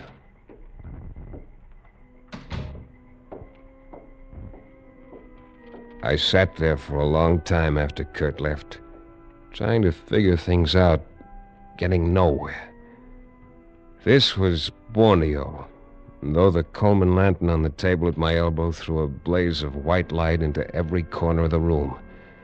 Outside that light lay the dark veranda, and beyond that, the jungle. Gradually, the night breeze brought the smell of the jungle into the room, as rich and as exotic as the scent of taboo, fragrant as midnight orchid, as disturbing as the scent of danger. Or maybe it was danger itself I was smelling. Oh, a heavy knife missed my throat by 2 inches, thudded into the bamboo partition and stuck there, quivering. I doused the lantern in one sweep, dropped down on the floor, and slid my .38 out of its holster. I could hear nothing but the rustle of palm thatch along the eaves, low creaks from the pilings underneath the bungalow, and the soft night sounds from the jungle. Finally, I slipped my shoes off, pulled the knife out of the wall, and dropped it in my pocket, moved to the door, and stepped quietly out onto the veranda. It was empty. Across the railing, the fringe of undergrowth was dappled in silver moonlight. Nothing moved. I paused quickly at the 3 doors, and from each heard the sound of snoring. One of the men was faking, but which one? I'd reached the end of the porch when my eye caught a slight movement in the banana clump a few yards from the steps. Someone was hiding there. I moved swiftly, holding the gun ready. Came within a few feet before I could make out a shape in a red and white sarong, complete with dark tumbled curls and a flower behind one ear. It was a girl. Please, Tuan, the gun. You are going to shoot me? Oh, no, relax, honey. I was looking for somebody else. Oh. And now you have found Nelana, so you are disappointed? Well, Look, did you see anybody moving around up there on the veranda a while ago? Only you, Tuan. I became frightened and ran to hide. Frightened? Why? I should not be here. At night, I mean. Oh, let us talk of something else, huh? All right, Nelana. Tuan, do you like Nelana, perhaps? Definitely. Why do we not go somewhere else? Along the beach, perhaps? You would like that? Mr. Lanier is too serious-minded for such things, Nelana. Oh, Mynheer. Well, Mr. Kurt, join us, won't you? Thank you. Nelana, go to the bungalow at once. Yes, Mynheer. Yes, I go. I go immediately. She has no business being out alone at night. But, Mr. Finnegan, is something wrong with your room? It's not comfortable? It was, until this flew in through the window. A knife? Yeah, a throwing knife. Ever see it before? Oh, yeah. It's one of the collection there in the bungalow. The 3 Americans throw them at targets every evening and wager on the results.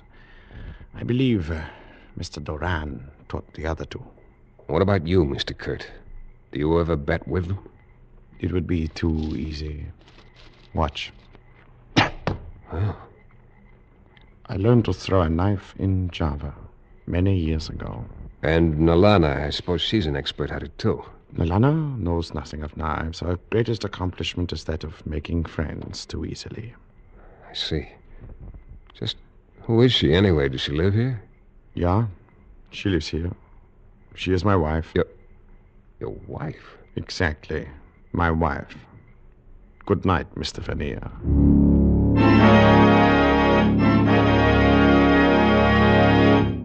In just a moment, we will return to Escape.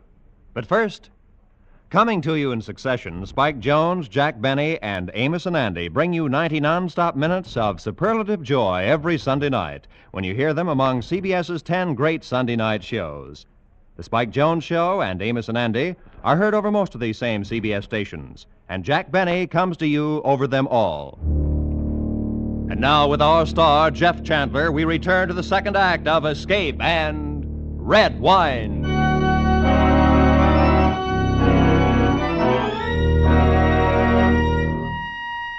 When I finally turned in that night, I didn't make the mistake of lighting the lantern again. Being a target once in an evening was enough. I undressed in the dark, pushed the bed up to block the door, propped a chair against the windowsill, and lay down on the floor. I kept trying to fit some theory together to account for the things that had happened. When I drifted off to sleep, I was no nearer any answer than before.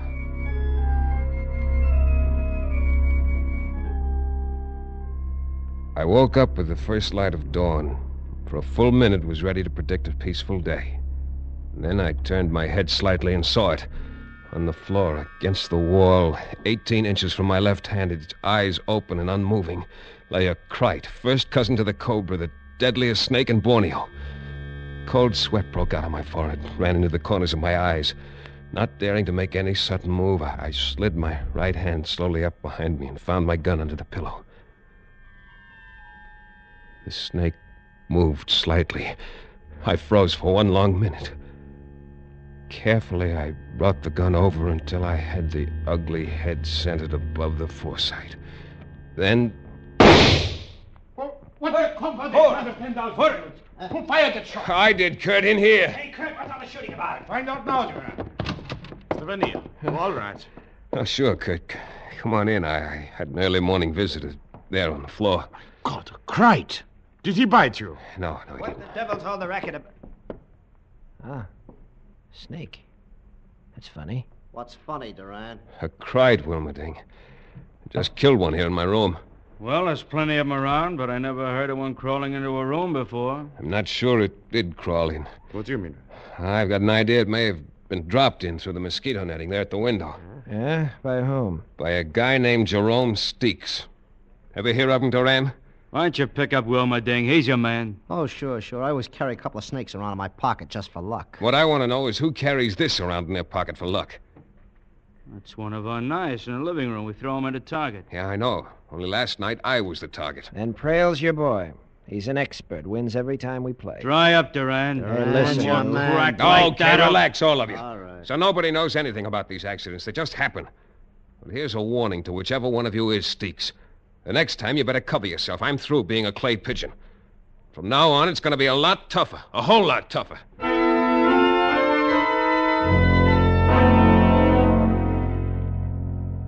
That day passed.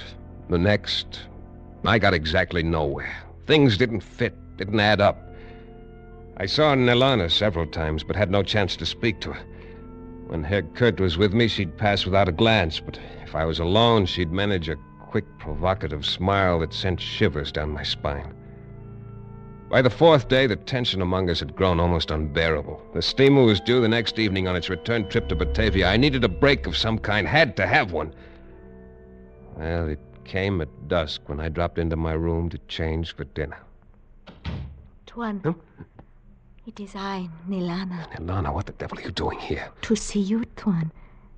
Does that make you unhappy? No, but I doubt if Herr Kurt would think much of the idea. Oh, no, he must not find out. That is why I hide here and wait for you. Oh, but he may walk in here any moment. That is true, Tuan. It is why I cannot stay now. But I wish something to ask you. All right, honey, shoot.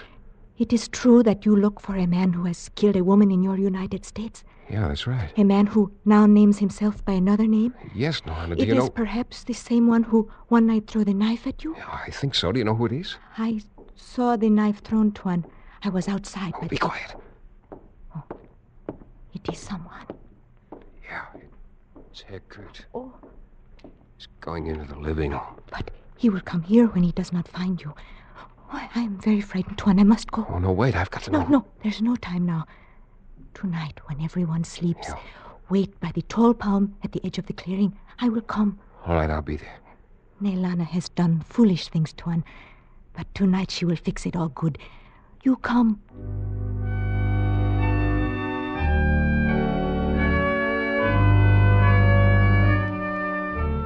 I waited for a long time in the shadow by the palm tree. Watched the moonlight sift down through the shaggy fronds. But 2 hours passed. She didn't come. Waiting there, though, in the jungle night, a plan began to form in my mind. A long shot, true enough, but one with possibilities. It Needed luck to work, but I'd come to the point where I had to count on little luck. At any rate, I decided to start the ball rolling the next morning, after breakfast. Now, wait a minute, Vernier. Let's get this straight. And I thought I put it straight enough, Duran. I said the hunt's off. I'm pulling out on that boat tonight. You can all relax. Yeah, but 5 days ago you were so cockeyed sure it was one of us. How come the switch? 5 days ago, Wilmerding, I didn't know you guys. I was certain of the information I'd picked up in Batavia. And I'm not so certain of it now. What changed your mind? A sweet disposition? No, exactly the opposite, Frail. No, I doubt very much if any of you guys is who he claims to be. I wouldn't be surprised if Duran, Wilmerding, and Prail are all phony names, but that's not my business. I came here after Steeks. I've decided now I made a mistake, and that's that. Wait a minute. Aren't you forgetting the fact that somebody tried to knock you off a couple of times? Well, let's just say the reason for that was a side issue. Had nothing to do with Steeks. You come in here, push us around for a week, and then decide it was all a mistake. I'm sorry, Trail. And look, I'm going to try to make up for it this evening. I'm throwing a dinner party at Herr Kurt's bungalow before the boat leaves tonight. You're all invited. Yeah, now that's pretty decent of you, Vernier. I'll get some food and drinks from the captain as soon as he docks. If you're as fed up with Reistoffel and warm beer as I am, you'll be ready for a change. Yeah, sure is all right with me. Well, good. Then it's all settled. And I can promise you at least 2 surprise dishes. Maybe 3 if you care. I beg your pardon, gentlemen. Oh, Herr Kurt, come on in. I was wondering if any of you had seen Elana this morning. Not me. Well, what's wrong, Herr Kurt? I'm rather concerned about her, Mr. Vernier. She has not been home since early last night. I had a couple of ideas about that myself. Ideas I wished I didn't have. Anyway, as soon as the rest of the bunch went about their business, I began my own search for Nelana. I didn't know the country, and it was nearly dusk before I found her. Then I said nothing about it to anyone. But sitting at the table that night while the dinner party moved along, I was seeing everything through a haze of red. The same color as the red in a sarong wrapped around the slim figure of a beautiful girl. I kept thinking how she'd never smile anymore, how she'd never walk in the moonlight again, because somebody had cut her throat. I know a story along the same lines. I never heard that one before. What a dinner. Boy, after 6 months of rife stuff, I could go crazy of a food like this. Yeah, when you throw one, Vernier, you really throw it. That's Well, right. this is only the beginning. Beginning? Where can you go from here? Well, right now, for instance, roast pheasant. All right, Wong, bring it over. Sure, Tuan. Right away, I bring. You like for me to put here for you to carve, Tuan? No. I wonder if you'd mind carving it, Herr Kurt.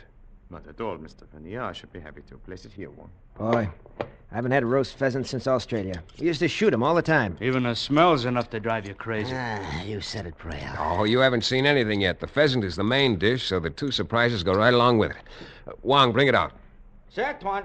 I bring right away now. Careful, don't drop it. There we are. Thanks. Well, there you are. It's Chambertin, vintage 1911. Unquestionably the finest red wine that exists in the world today. Holy smoke, where'd you get it? Oh, I found out on the trip in the captain of the steamer had a few bottles.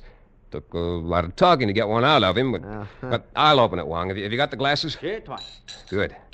Well, boys, you may go back to warm beer tomorrow, but you got the best tonight. Now, Wong, show him the second surprise. One big bucket ice. Ice! Real honest to gosh, cracked ice. Boy, I haven't seen a chunk of ice for 6 months. Oh, I thought you'd go for that one. All right, Wong, serve the wine, will you? Sure, Tuan. You know, it was pretty amazing to find 1911 Chambertin on a little tramp freighter down here in the South Pacific. The stuff's so rare, it's hard to get at any price anymore. Maybe so, but that ice is what gets me. Yeah. That's it, Wong. Dump plenty in mine. Oh, Wong, stop that. What the devil are you... What's the matter, Wilmerding? Why... Well, what I mean is... You mean you're well aware of the fact that ice kills the bouquet of Chambertin? Isn't that it, Steeks? Steeks? You mean Wilmerding is... Yes. Once a gourmet, always a gourmet. A crook with enough sense to keep his hair dyed black for years so he could become a natural blonde if he ever had to make a getaway. But not enough sense to keep still and let me ruin a bottle of wine. Hey, easy with those hands. Don't try reaching for a gun. Let him reach for it, Mr. Vernier. Kurt, no. Put down that knife. Look out, Vernier. He's going for his gun. Too late.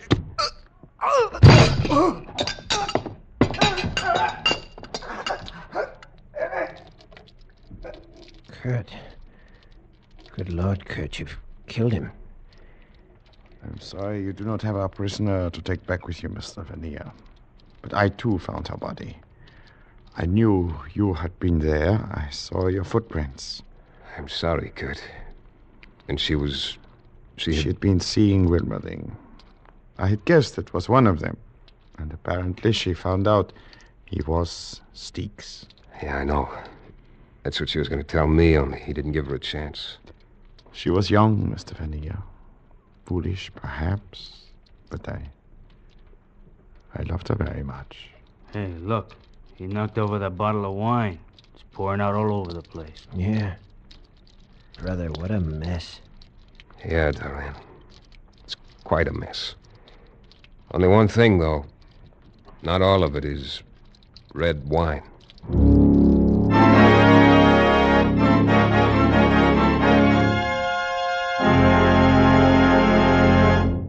Escape is produced and directed by Norman MacDonald.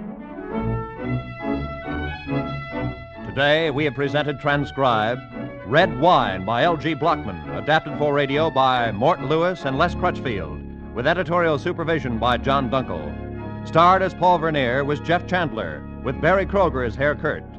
Featured players were David Ellis, Lou Krugman, Jack Crucian, and Laurette Philbrandt. The special music was arranged and played by Ivan Ditmars. Next week...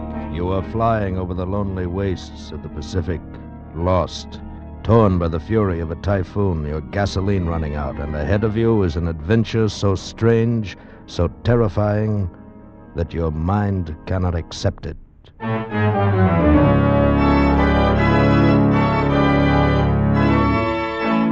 Next week, we escape with Nelson Bond's gripping story of a fantastic conqueror's isle. Goodbye, then, until this same time next week, when once again CBS offers you Escape!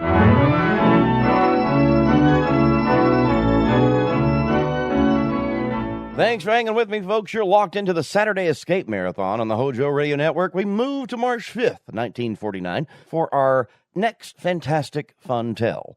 Written by Nelson Bond, this sci-fi psychological thriller about a discovered island inhabited by an advanced, sinister mutation of humanity perfectly tapped into post-World War II anxieties. Sit back, relax, and get ready to be a little scared. Here is Conqueror's Isle, right here on the HOJO Radio Network. Fed up with the everyday grind? Tired out by the dull routine? Want to get away from it all? We offer you Escape!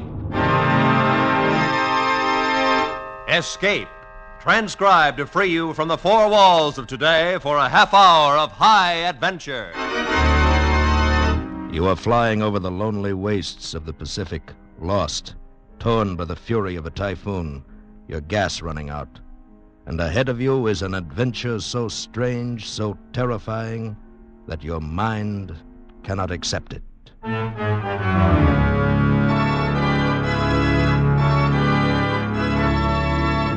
Today, we escape from reality with the tale of a Navy flyer who vanished from the face of the earth into a new world of the future, as Nelson Bond told it in his story, Conqueror's Isle.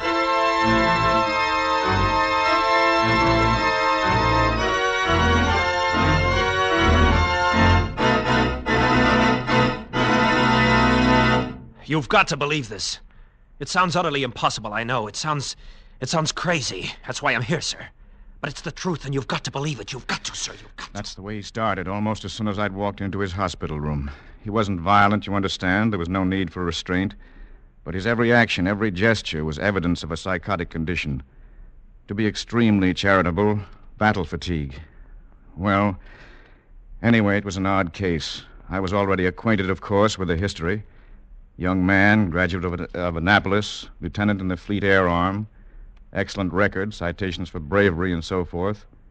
And toward the end of the war, he and his bomber crew disappeared over the South China Sea. Search failed to turn them up. They were, of course, presumed to be lost.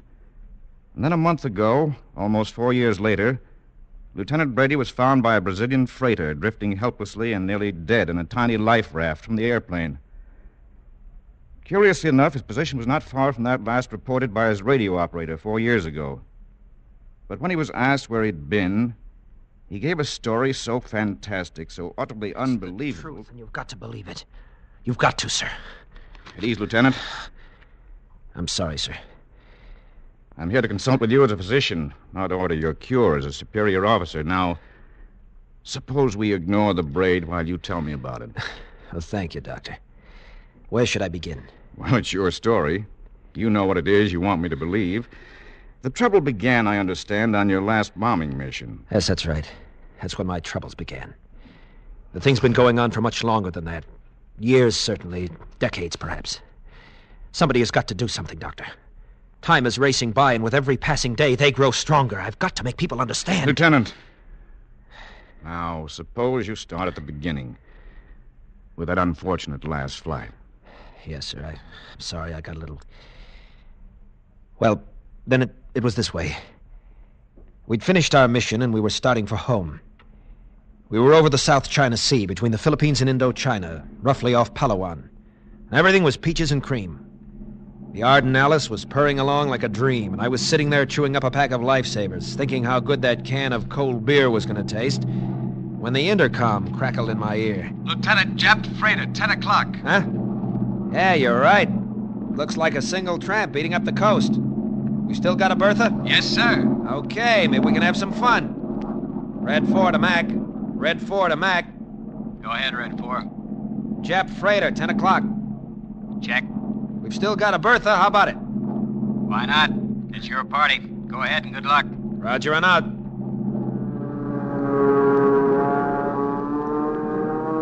It was as easy as hitting a sitting duck. The long dive, the bomb release, the pull-out, the dull concussion. We laid it down her aft stack, and that Jap ship went up like a Roman candle. Hey, nice going, Lieutenant. Right on the button. That's one Jap we won't have to worry about anymore. Lieutenant, we're hit. Huh? A piece of that Jap must have come up and hit us. We're spraying gas all over the Pacific out of the left wing tank. Yeah, I see it now. Well, guys, get ready for a bath. We'll never make it back. I object. It ain't Saturday night. Never mind. I always did want to take a ride on one of them little rubber boats. No need to worry. The Navy takes care of its own. They'll be out to get us before we have a chance to get thirsty. Red 4 to Mac. Red 4 to Mac. Nice going, fella. Yeah, only it was a two-way deal. We're hit, Mac, losing gas fast. Think you can make it? Nope. It's a salt bath for us. Sorry, fellas. Keep your radio on. Give your last position to base before you ditch it. They'll have a rescue party out in an hour. Wilco. See you tonight. Good luck. Over. Roger, out. You see, there was nothing to it. It happened every day. With ships all over the Pacific, they'd have a destroyer sitting there when we came down. But a half hour later, when our gas was down to a few cupfuls and the rest of the squadron was long out of sight, an amazing thing happened. One minute the sky was clear and cloudless. The next minute we were surrounded by thunderheads, and a typhoon burst on us. Holy cow, Lieutenant. Where'd this come from? I don't know, but it's a Lulu. Fasten your safety belts. There's no telling what this'll do to us.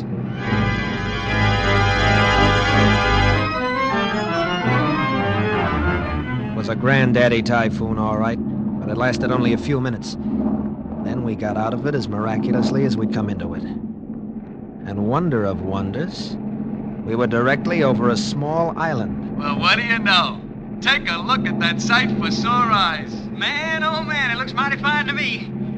What island is it, Lieutenant? I don't know. I don't recognize it. And after the way we got tossed around back there, I haven't any idea of our position. We could be anywhere from the coast of China to the Philippines. Who knows? Who cares? It's dry land. Yeah, just in time. We're out of gas. Hey, Jack. Yeah? See if you can get a fix and radio our position. We're going down.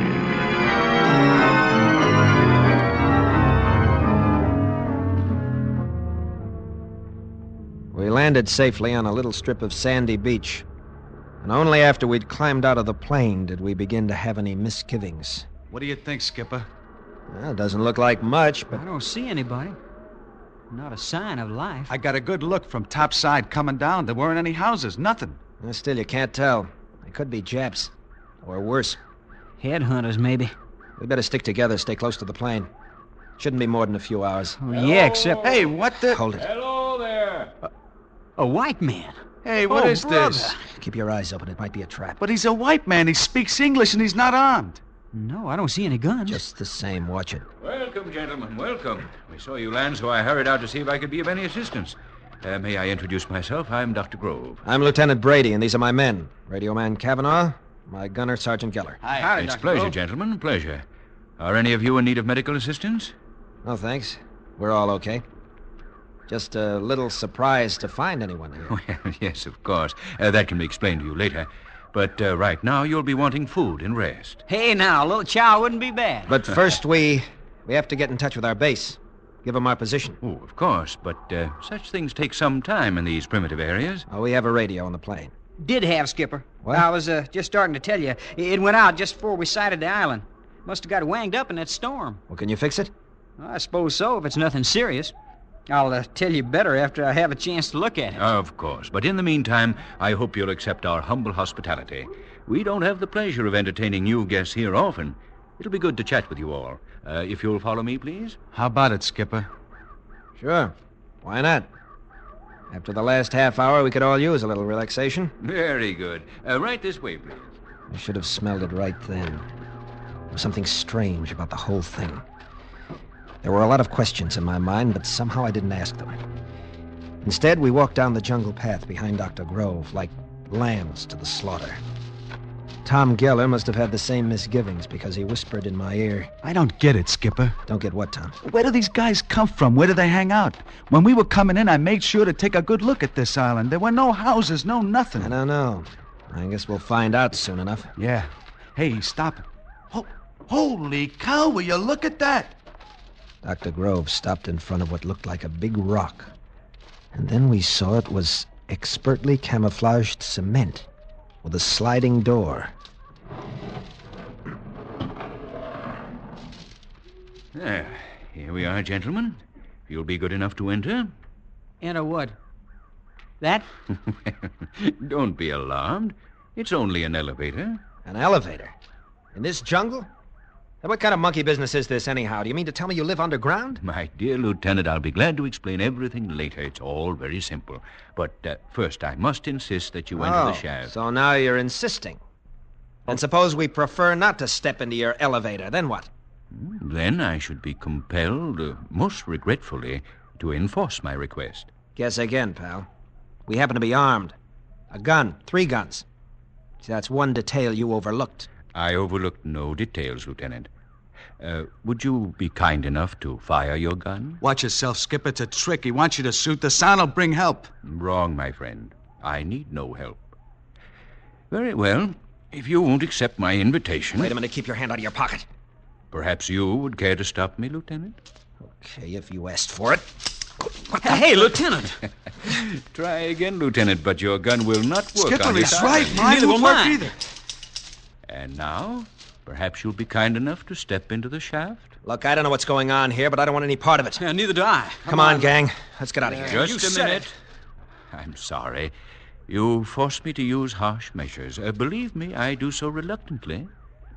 What's that you've got there? Just a small tube, but a very potent weapon, I must warn you. Yeah? Well, then you better use it fast. I made a desperate lunge for him, and suddenly... tiny shaft of light flicked out from the tube and touched me. And I stopped, frozen in my tracks. Conscious, my eyes open, seeing him, hearing him. But try as I would, I could not move a muscle. I was as if turned to stone.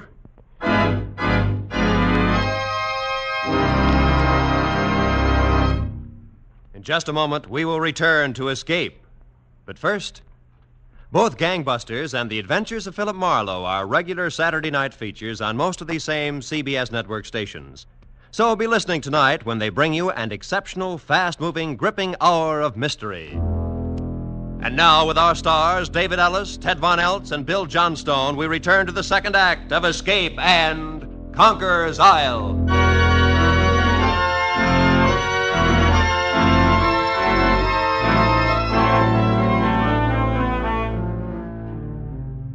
I was paralyzed, Dr. Gorham. Completely paralyzed.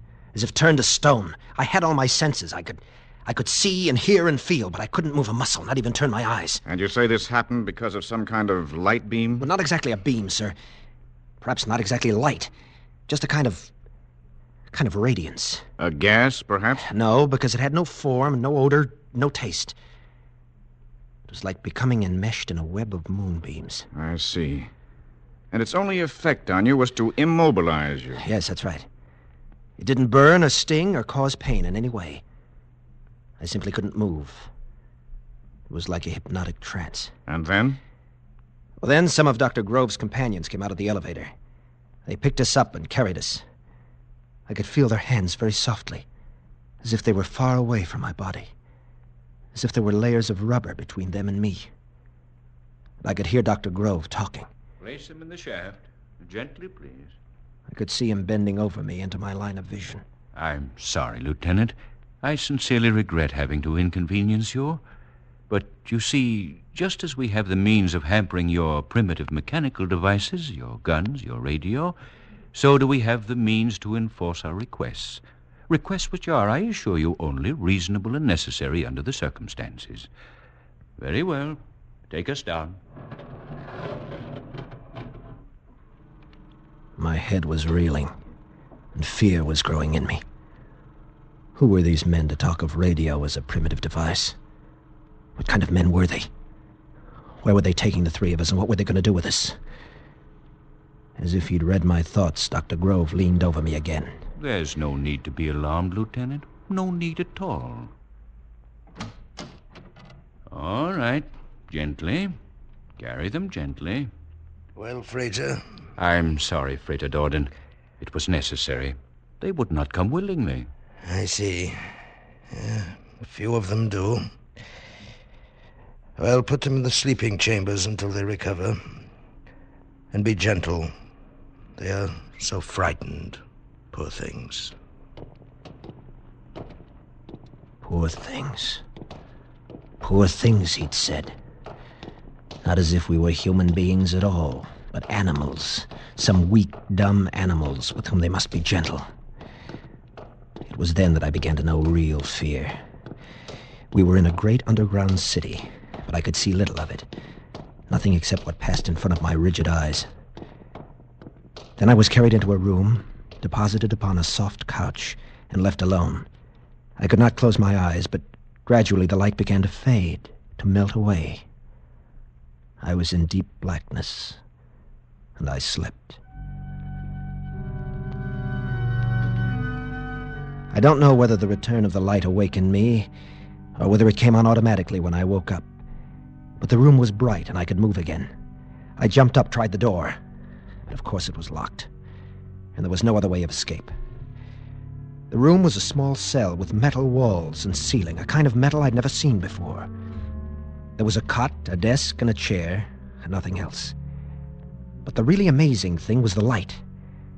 I searched the entire room carefully, but there were no fixtures, no indirect lighting arrangements. The light came out of the walls, evenly filling the room, casting no shadows. Suddenly I wanted to see Kavanaugh and Geller. I yelled at the top of my lungs. But there was almost no sound, no echo from the walls. They simply absorbed the sound into utter silence. Then as I stood there, with fear cold in my stomach, I heard a faint sound, a footstep behind me. I whirled around just in time to see Dr. Grove stepping through the wall. You said through the wall, Lieutenant. Of course you mean through the door. Through the wall. Through the wall, sir. The door was in front of me, but Dr. Grove stepped into my cell through the solid metal wall. You realize that what you're saying is impossible. To us it is. To them nothing is impossible, nothing. That's why we must act, and act now before it's too late. You must believe me, sir. This is man's last chance. I'll do my best. Perhaps you'd better continue. Now, this Dr. Grove stepped through the wall. Yes. As I'll tell the rest as quickly as I can. I can see that you don't believe me. But someone must, somewhere, sometime, someone must. Lieutenant! Well, as I said, Dr. Grove stepped into my cell through the wall. Suddenly my panic ended. I looked at him now with awe. And we talked, not as man to man, but as man to a lesser creature. Me. You must not be frightened, Lieutenant. You do not understand how I passed through a wall which to you seemed solid. And not understanding, you feared. But Yet there is nothing supernatural or fearful about what I did. Any of us can do it at will. You see, there is no such thing as a solid in this world of relativity. We know that there is plenty of room for the molecules of our bodies to pass between the molecules of those walls. We simply make a necessary mental adjustment and walk where we will. It is an ability as basic to us as breathing to a person like you. What kind of men are you? You have been educated, studied Darwin. You know the facts of evolution. You know how man has progressed through various stages from the primitive savagery of the Neanderthal man. Well, yes, Obviously, this process can and will continue. To suppose that the evolution of man is complete with you is a mistake of conceit. You mean you are the next stage? Exactly. You have heard of the process of mutation, perhaps. How suddenly a white rose is produced of a family of red roses, and from then on produces only white descendants? Yes. So have we been evolved, as mutants, infinitely superior to our parents and our fellow men, knowing by instinct right from birth what you must study years to learn, your most difficult physics and mathematics, our ABCs, our studies far beyond your understanding. Are there many of you? Yes. You see, the process has been going on for many years. Hundreds, thousands more come to us every year from all over the world, drawn here by telepathic message, where we have isolation to study, learn, build, prepare ourselves. Prepare? Prepare for what? For the task ahead. Obviously, when we are ready, when we are numerous enough to fill all the necessary positions, our superior intelligence must shape a new world. Take over the world? Obviously. And you will destroy man? How little you understand us. Do you destroy the animals of the field because they are not your intellectual peers? Our obligation is to keep and protect you, to act as your friendly guardians in a world which will be strange to you and frightening, as my walking through the wall was frightening to you. I see. Yes, I see. Then what is your plan? Rather say, nature's plan. And the answer to that lies in history.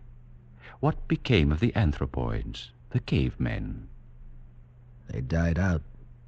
Civilization passed them by. They fell before the onrush of higher forms of life. Even so. Even so. But I give you our pledge that we will be kind. We will be kind.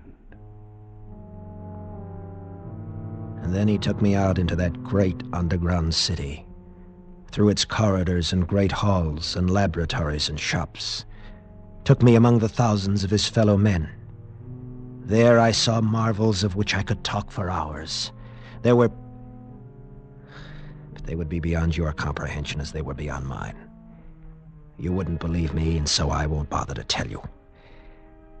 Then I met others like us, some 200 captive cattle, people who had stumbled onto this island as I had.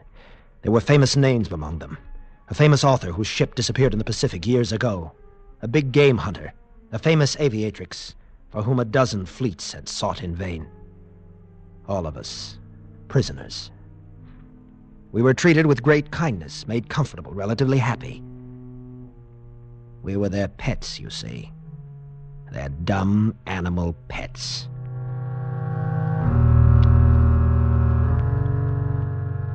For over 3 years I stayed there. After a while I ceased to struggle. Even in my mind, I was defeated. And so I succumbed to the peaceful, bucolic existence that was my fate. At least that's what I thought. Then came that last day. Dr. Grove had made me his special pet. I was allowed to follow him about at work, to talk to him at length. And on this day, he confided in me even more than usual. Well, Lieutenant, it has been a pleasant day. Yes, Doctor. Am I to go now? Not for a moment. Ah, yes, I shall miss having you with me when I'm gone. Gone? You're going away, sir? Yes, very soon. But where? Out. Out into the world, where you once lived. But why? Oh, there are many, very many of us there already. In strategic places, of course. An important politician here, an industrial magnate there, a famous author whose words are gospel to his readers. I will have my place, an important one. But I didn't know. You didn't tell me that it's already begun. Oh, yes, definitely. The hour is close at hand. And then, all of us, the whole world. Lieutenant, you know us now. You know that we will be kind. Kind. Yes, kind. Suddenly all the anger that was in me welled up. I didn't want to be a dumb animal, a pet for some superior being to be kind to. I didn't want that for my loved ones, my friends, my fellow men. That night at dinner when they fed the prisoners in a big communal hall, I got a chance to talk to Kavanaugh, my old radio man. He listened and then shrugged hopelessly. They'll succeed, Joe. You know that. No, not if the world could be warned. I don't know. Maybe it wouldn't make any difference. Besides, how could they be warned? If somebody could get away from here. Escape? That's impossible. I know, that's what I thought. But listen, I've got an idea. There's one chink in their invincibility. What? Their gentleness, their kindness. They can't bear to hurt anyone. None of their weapons kill, but only paralyze temporarily. And they simply cannot conceive of treachery. What are you driving at? This. I'm going to play on Dr. Grove's liking for me, his kindness. And I'm going to trick him. How? Tomorrow I'll ask him to take me up above, back to the plane, to get pictures of my father and sister. Tell him I'm lonesome, suffering. He'll do it. I'm sure he will.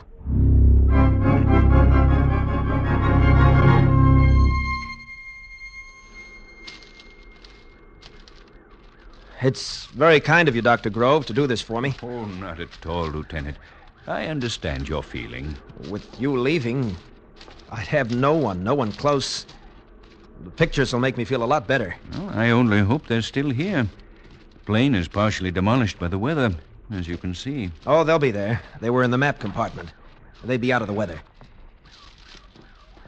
Well, here we are. Dr. Grove, look, over there. Well...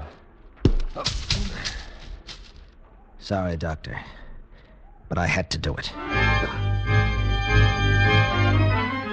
I hope I didn't kill him. He had been kind, but I hit him hard. Then I broke out a life raft from the rotting plane. I was almost afraid to look at it, but it was okay, even complete with supplies, 4 years old. I ripped the valve and threw it into the water. In 5 minutes, I was out beyond the breakers. I don't know how many days or weeks it was before they picked me up, but it was a long time. And I was more dead than alive. Yes, Lieutenant, you were in bad shape. It was a horrible experience. But you see, it doesn't matter about me. It's the others that... You don't believe me either, do you? Well, Lieutenant, it's been a pleasure to listen to your story. I'll make a report to my superiors. Please be patient and try not to worry. Try not to worry. Good day, Lieutenant. Get out. Get out, sir.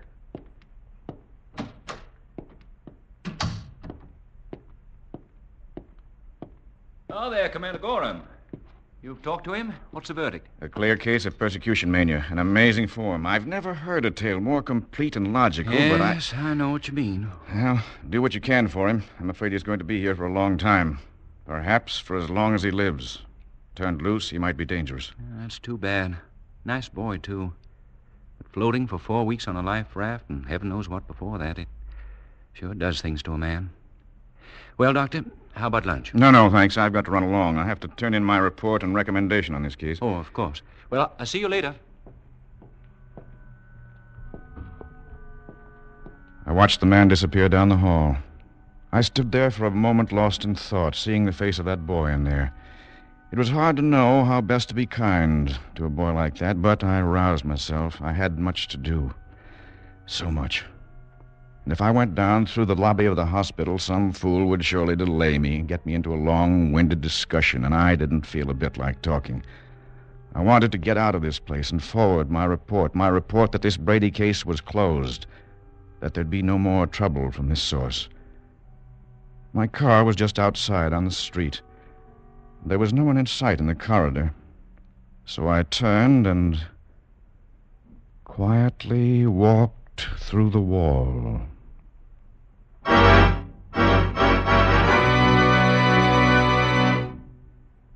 Escape is produced and directed by Norman MacDonald. Today we have presented transcribed Conqueror's Isle by Nelson Bond, adapted for radio by John Dunkel. Starred as Lieutenant Brady was David Ellis, as Dr. Gorham, Ted Von Eltz, as Dr. Grove, Bill Johnstone. Featured players were Sam Edwards and Dick Benedict. The special music was arranged and played by Ivan Ditmars.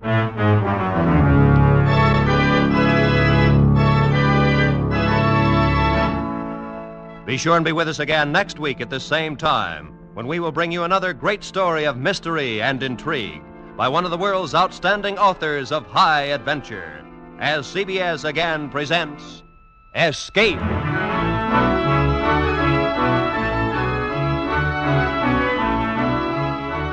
That was Conqueror's Isle right here on the HOJO Radio Network. Our final stop takes us to March 12th, 1949.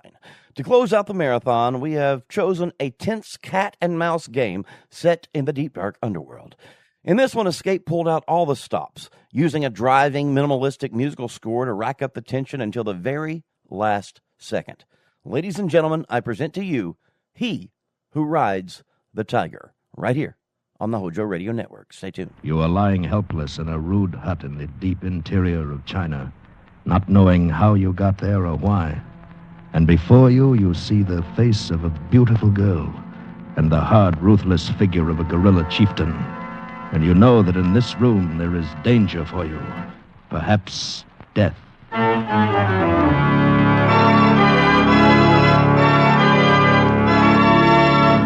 We offer you Escape, transcribed to free you from the four walls of today for a half hour of high adventure. Today we escape to China and the story of a man who lost his memory and almost his life, as James Norman told it in his fascinating story, He Who Rides the Tiger.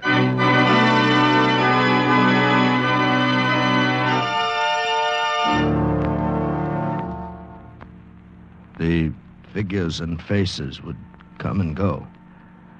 Sometimes I seemed to be floating along with them through endless space, but more often I could feel myself lying on a hard bed and watching, not moving, with sick and fevered eyes. And there was a big man with brown skin and close-cropped hair, and an older man with a white coat. But best of all was the girl, a beautiful girl. Usually her face would dissolve into a great lotus flower that would hang for a moment in the air and then float slowly beyond reach of my thoughts and disappear. Part of this was a dream, of course, and part reality, but I was unable to separate one from the other.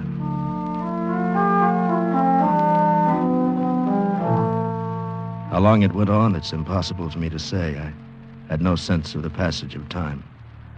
One morning, though, I opened my eyes and looked at the bare walls of the room. The white-haired man sitting by my cot, the other man sitting a few feet away smoking a cigarette. And then I knew the dreams had gone away and would not come back. This was reality. Feeling better? Can you hear me? Understand me? Huh? Yes. Yes, of course. Good. Glad you're finally coming out of it. You've been a very sick man, you know. Where am I? Fenyang Mission Hospital. We're about 600 miles south of Peiping. That's impossible. How did I get here? I walked in. Dropped unconscious in the courtyard, burning up with fever and suffering from malnutrition. Malnutrition? But I ate lunch yesterday in Peiping. I'm afraid I'll have to contradict you. You've been here for 2 months. I don't understand. Doctor, I wonder if I could ask your patient a question. Oh, yes, of course. It's simply this. What is your name? It's Armour. David Armour. Ah, yes. So you told us while you were delirious, but we could not be sure. And your business in Peiping, Mr. Armour? I'm a member of the International Committee on Chinese Art Treasures. We've been investigating the policy of the advancing Japanese armies toward protecting and preserving art objects in newly conquered territories. I see. And yesterday, you ate lunch in Peiping? Yes, at the WHRN Hotel. I dropped my wife off at the... Adrian, where is she? Where's my wife? Mrs. Armour is in San Francisco at present. San Francisco? Well, why What's this all about? Who are you and what am I doing here? Why have I... Mr. Armour, please. Mr. Quinto, I think any further questioning had better be postponed until tomorrow. Mr. Armour is in no condition for it. I quite agree with you, Doctor. Very well, Mr. Armour. Until tomorrow, then. Doctor, I don't understand. Who is this Mr. Quinto? What does he want? Well, he's a powerful man among the Chinese. He's been following your condition very closely. I don't know what he wants. If I could only remember what happened. I've got to send word to my wife, to Adrian, to the American consul. My wallet, my passport and papers. Do you have them? Oh, Mr. Armour, when you arrived here, you were wearing a cast-off uniform of the Japanese army. What? You had no papers or identification. There was nothing in your pockets except this. I haven't told Mr. Quinto about it. Right. It's a little porcelain figurine. A rabbit. Yes, a rabbit. Does it mean anything to you? No, I never saw it before in my life. That's too bad. I was hoping it might help you remember.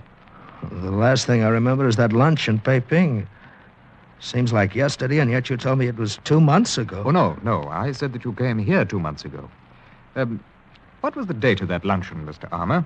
It was September 23rd. Yes. Of what year? 1941, of course. What do you mean? What are you driving at? Mr. Armour, apparently the last thing you remember is a lunch that you had in Peiping nearly 8 years ago.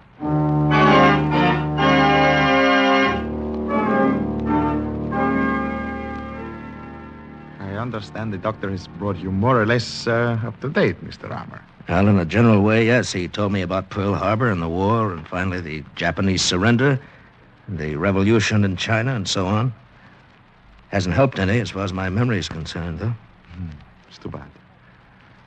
Let me extend that memory by about 20 minutes. What do you mean? On September 23rd, 1941, you ate lunch at the WHRN Hotel in Peiping with a Mr. Ficking, the Far East correspondent for an American newspaper. Yes, I know that. You left the hotel with Mr. Ficking and engaged a rickshaw, naturally. 2 blocks away, it was bumped by a Japanese army truck and overturned. You were thrown out and struck your head on the curbing. But I don't understand. Your companion became embroiled in an argument with the truck driver, and a crowd gathered. And when the affair quieted down, you had disappeared. From that time until your appearance here at Fengyang 2 months ago, your whereabouts are unknown. But how did you find out about this?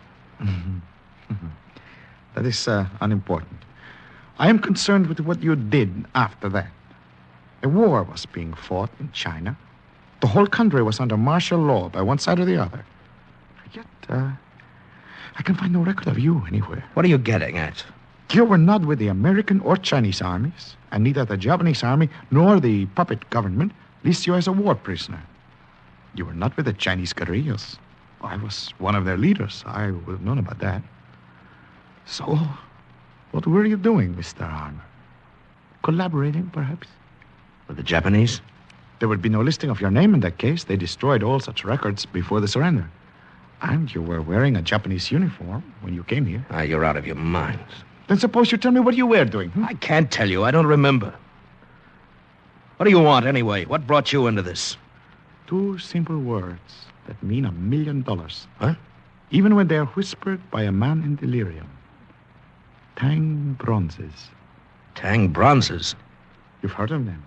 Yes, of course. The only 2 pieces in existence are in the Buckingham Palace collection in London. But what have they got to do? No, not those, Mr. Armour. I'm referring to the 4 Tang bronzes that are in existence in China. Well, they've been lost for centuries. Oh, no. A few Chinese in every generation have always known where they were. We were forced to move them for safekeeping several times during the war. The last time was a few days before the surrender. My men in charge of the job were ambushed and murdered. and the bronzes were stolen. By whom I've not been able to discover. Are you implying that I learned they were being taken to Shanghai. I traced them past Nanking and lost the trail. But they did not reach Shanghai, of that I'm certain. So? Why do I come in? Well, from things you have said in delirium, I believe you have seen and touched those bronzes. Perhaps even you know where they are, if you could remember. I want them back. You want your memory back. It's not good to lose 8 years with no accounting for one's actions. Just what are you suggesting? I suggest that I settle all suspicion by a public statement that you are a member, incognito, of my guerrilla forces during the entire war. Then the two of us will start from Shanghai and work toward Nanking, hoping that some scene or association may serve as a key to unlock your memory. When that happens, we both have what we want. I see. Well, there's only one thing wrong with it. I'm not going to do it. Too bad. What are your plans, then, Mr. Armour? The doctor says I'll be able to travel by the end of the week. I'm going to take a train to Shanghai and hop the first plane out to San Francisco. I'm afraid you're making a serious mistake. But, of course, it's every man's privilege. At least, I hope you'll carry this with you on your trip. Pistol? What for? Because somewhere there is a person who may not stop at anything to make sure you do not regain your memory at some inconvenient moment. Had you forgotten about that, Mr. Armour?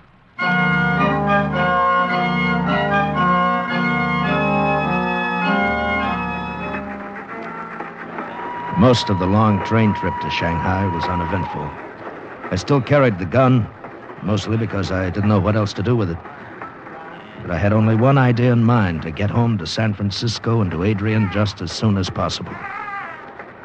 At Nanking, the papers that came on board were carrying the story of my wartime association with Kinto's guerrilla forces. Apparently, he'd gone ahead on his own with that part of his plan. From Nanking on, I could hear the other passengers discussing me amongst themselves.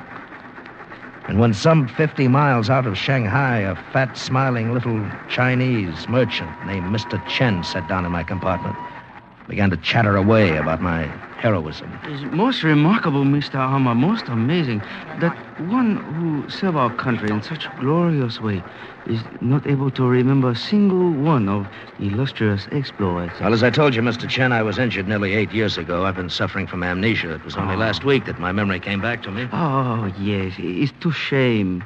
And nothing, not one single hour of 8 years can be remembered? No. All that I know is what Mr. Kinto tells me. It's true. Whatever Mr. Kinto say is a muchly important man, very great leader, a very powerful fighter. Yes, he is. You know where is Mr. Kinto now? No, he left Gangfang 3 days ago. I think he went to Peiping. Oh, yes. And your honorable intention, Mr. Armour, they are what? To get a plane to San Francisco just as soon as possible. Oh, it's most excellent plan. Shanghai, very troubled city, very unsettled. Would cause great lamentation in land if accident happened to illustrious hero of our country. Accident? Well, who can tell the ways of fate?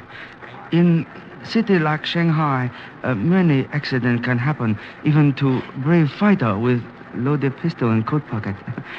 It's much better you go away on plane very quickly, Mr. Armour.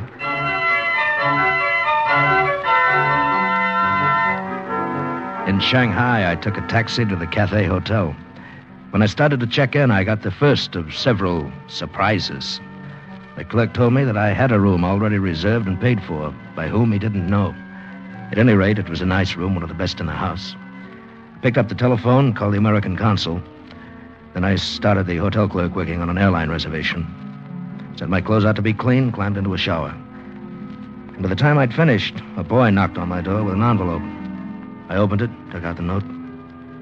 Humble token of appreciation for illustrious wartime services, Mr. Chen. Attached to the note was a plane ticket to San Francisco and a seat reservation for noon the next day. I should have expected the second note delivered 15 minutes later, but I didn't. It read, please do me the honor of joining me in the American bar downstairs at your convenience. Signed, Kento. But of course it was I who reserved the room, Mr. Armour. I knew you were planning to stay here at the cafe, and I was only too happy to assist you with a small favor. It won't do you any good, Mr. Kento. I told you in Fengyang I'm going home right away. Hasty decisions are often reconsidered. Anyway, I think you may have helped some already. Oh? In what way? You were approached on the train by Mr. Chen, who urged you, if I am correctly informed, to leave Shanghai at once. He did more than that. He arranged for a reservation on tomorrow's plane. Well, Mr. Chen becomes more interesting by the minute. And did you know that he also arranged to have you followed from the railroad station? I don't care. I'm not interested in your game, his game, if he has one, or anybody else's. I'm flying to San Francisco tomorrow. What a pity. And without knowing a thing about a period of your life that covers nearly 8 years. Yeah, whatever it was, it's over and done. What's wrong, Mr. Armour? That girl who just came in. The one who walked past our table. Oh, yes. What about her? Do you know her? I only wish I did. She's beautiful, isn't she? Can you find out who she is? Of course. Although for a man so anxiously hurrying home to his wife, it's... oh, well. Waiter. I sat there with my mind spinning madly while the waiter took the folded bill Kento handed him and went over to ask discreet questions. I was certain the girl had looked at me strangely as she passed the table. Even now, she glanced back from the bar before moving on through the room and out the door. To the best of my knowledge, I'd never seen her before in my life. And yet, the face I'd dreamed of so often in my delirium had been the face of this girl. Mr. Lady live here on hotel. It's known by name Etoile. Etoile, huh? Ah. All right. Thank you, boy. Was she, by any chance, who you thought she was? No, I was wrong. I mistook her for someone else entirely. I see. Merely a case of mistaken identity, hmm? Yes. That's very interesting. In view of this note... What? The waiter slipped this into my hand when he came back. It's addressed to Mr. Armour, so it isn't mine. But I don't... Why not open it and read it? Now, I, for one, am quite interested in finding out what a complete stranger has to say to you. While Kento stared at me thoughtfully through the smoke from his cigarette, I unfolded the paper and read the hastily written lines. And then crumpled it and thrust it into my pocket without showing it to him. The words danced in my brain. My dearest David, why would you not speak to me when I came to your table? Have you forgotten me? Do the 6 years we spent together mean nothing to you? Please come to me at once. As always, your adoring wife, Etoile.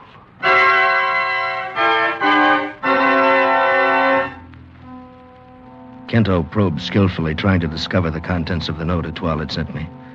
But I had no intention of telling him. I left him still sitting there at the table and went to the lobby. Talked briefly with the room clerk and with the antique dealer who kept a shop in the foyer. 10 minutes later, I stepped into an elevator and rode up to the 7th floor. And an hour after I'd seen Etoile in the bar, I was facing her again through the open doorway of her room. Her dark hair lay softly on her shoulders. Her skin was velvet and warm cream. And the subtle scent of an amia perfume hung in the air like a tender challenge. She was lovely. She was supposed to be my wife. And I couldn't remember her. David, my darling, won't you please come in? Thank you. I suppose you're Etoile? Well, of course, David. And you did send me a note downstairs in the bar. But who else, my dear? Oh, it's the old trouble again, isn't it? Trouble? The sickness of forgetfulness, my doctor called it. So often you suffered from it at Suchow, weeks at a time. Suchow?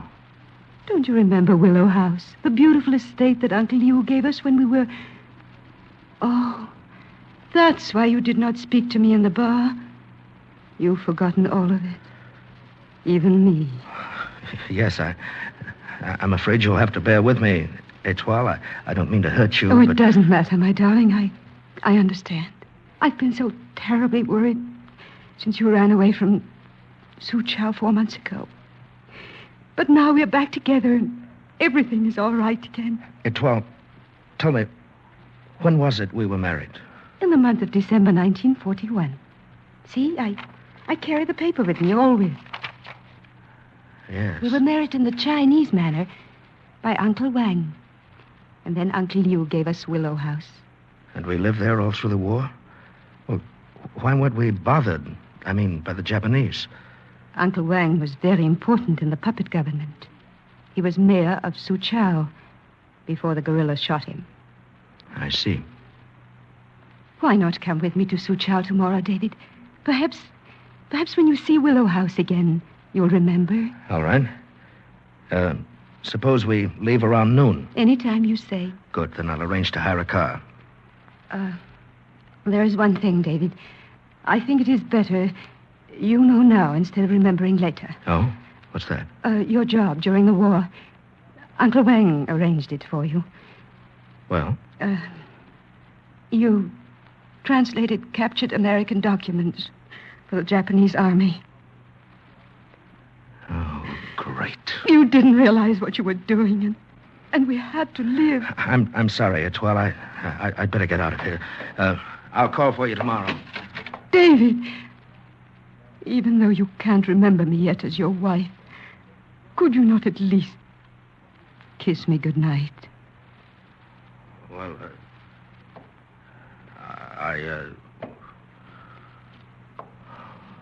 of course. David. Until noon tomorrow, darling. Good night. Early the next morning, I climbed into a hired car and headed out of Shanghai. Etoile was not with me. I had to face this for the first time alone. I felt I was heading into a showdown. Etoile's story was backed up by something else I'd learned the night before. The antique dealer at the hotel had told me he wasn't sure of the significance of the little porcelain rabbit the doctor at Fengyang had turned over to me, but he was certain that it had come from Suchao.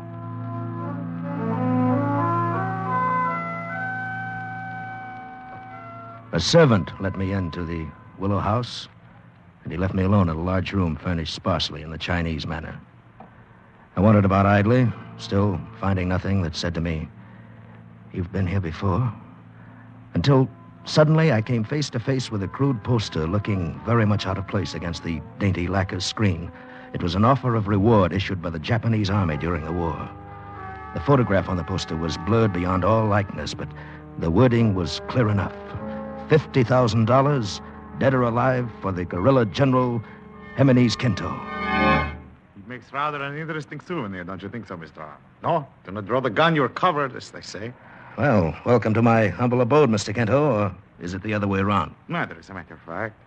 Willow House was an undercover guerrilla headquarters in this area during the war. And this whole business of being married and so on was another of your ideas? Is that right? I'm afraid so, Mr. Armour.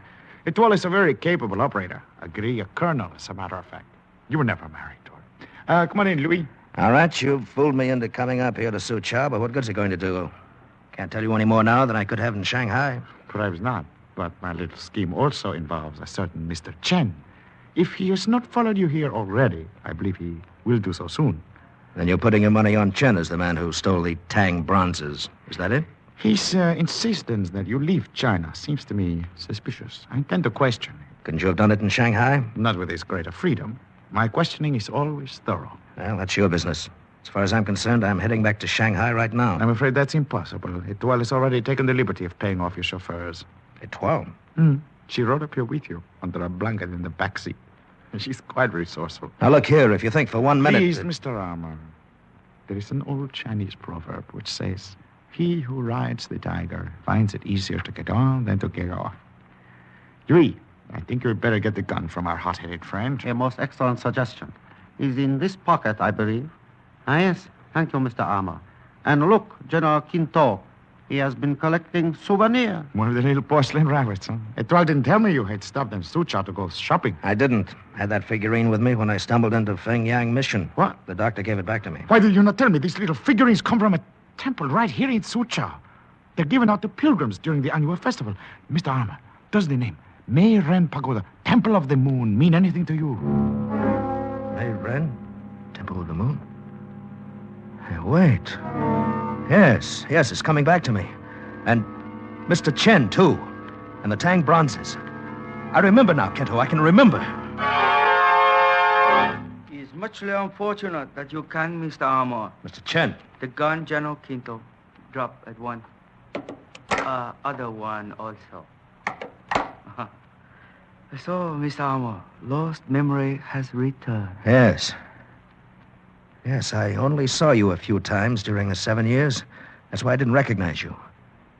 You were the abbot in the Temple of the Moon. After previous abbot was disposed of early in 1942, temple served as excellent headquarters for operation of this lonely one. Also, a very amusing location being so near to your headquarters, General Quinto. I do understand that you were a collaborator. Quite so. Among other things, of course, even Kung Fu Tse say men must live. Yes. I wandered here to the temple after that accident in Shanghai. The old abbot took me in without question, and I became one of the brothers. I had no memory at all, was out of my mind half the time.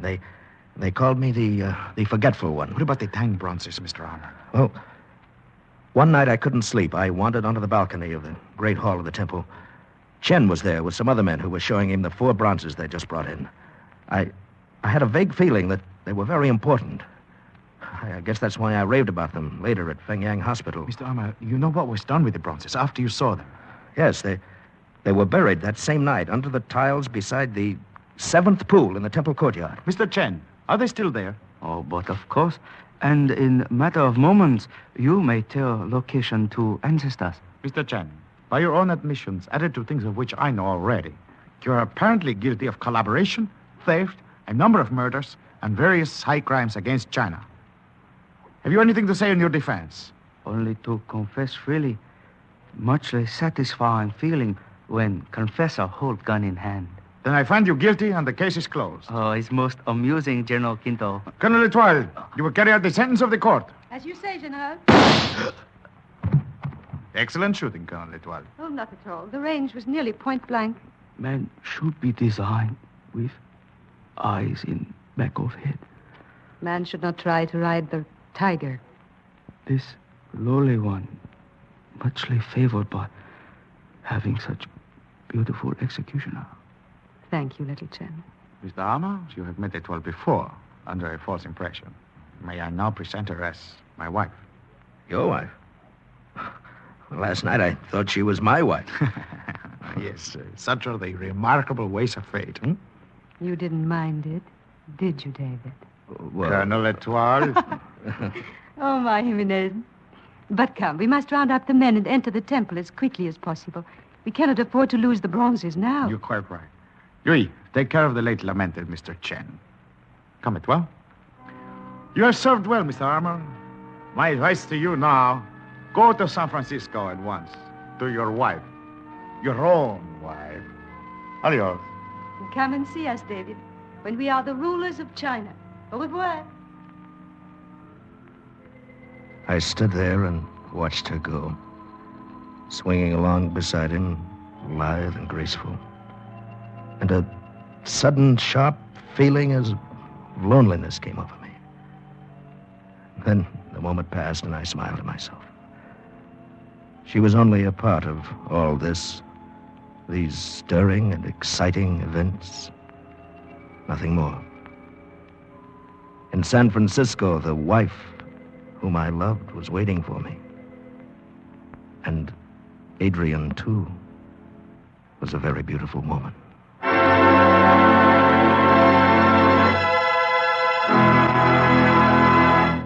Escape is produced and directed by Norman MacDonald.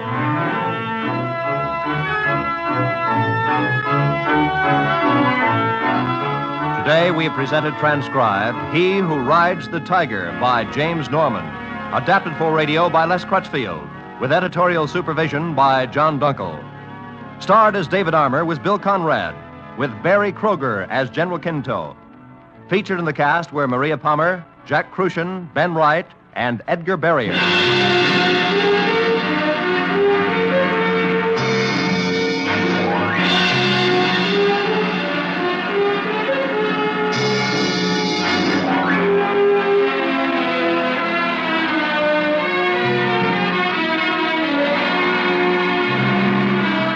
Escape has come to you through the worldwide facilities of the United States Armed Forces Radio and Television Service.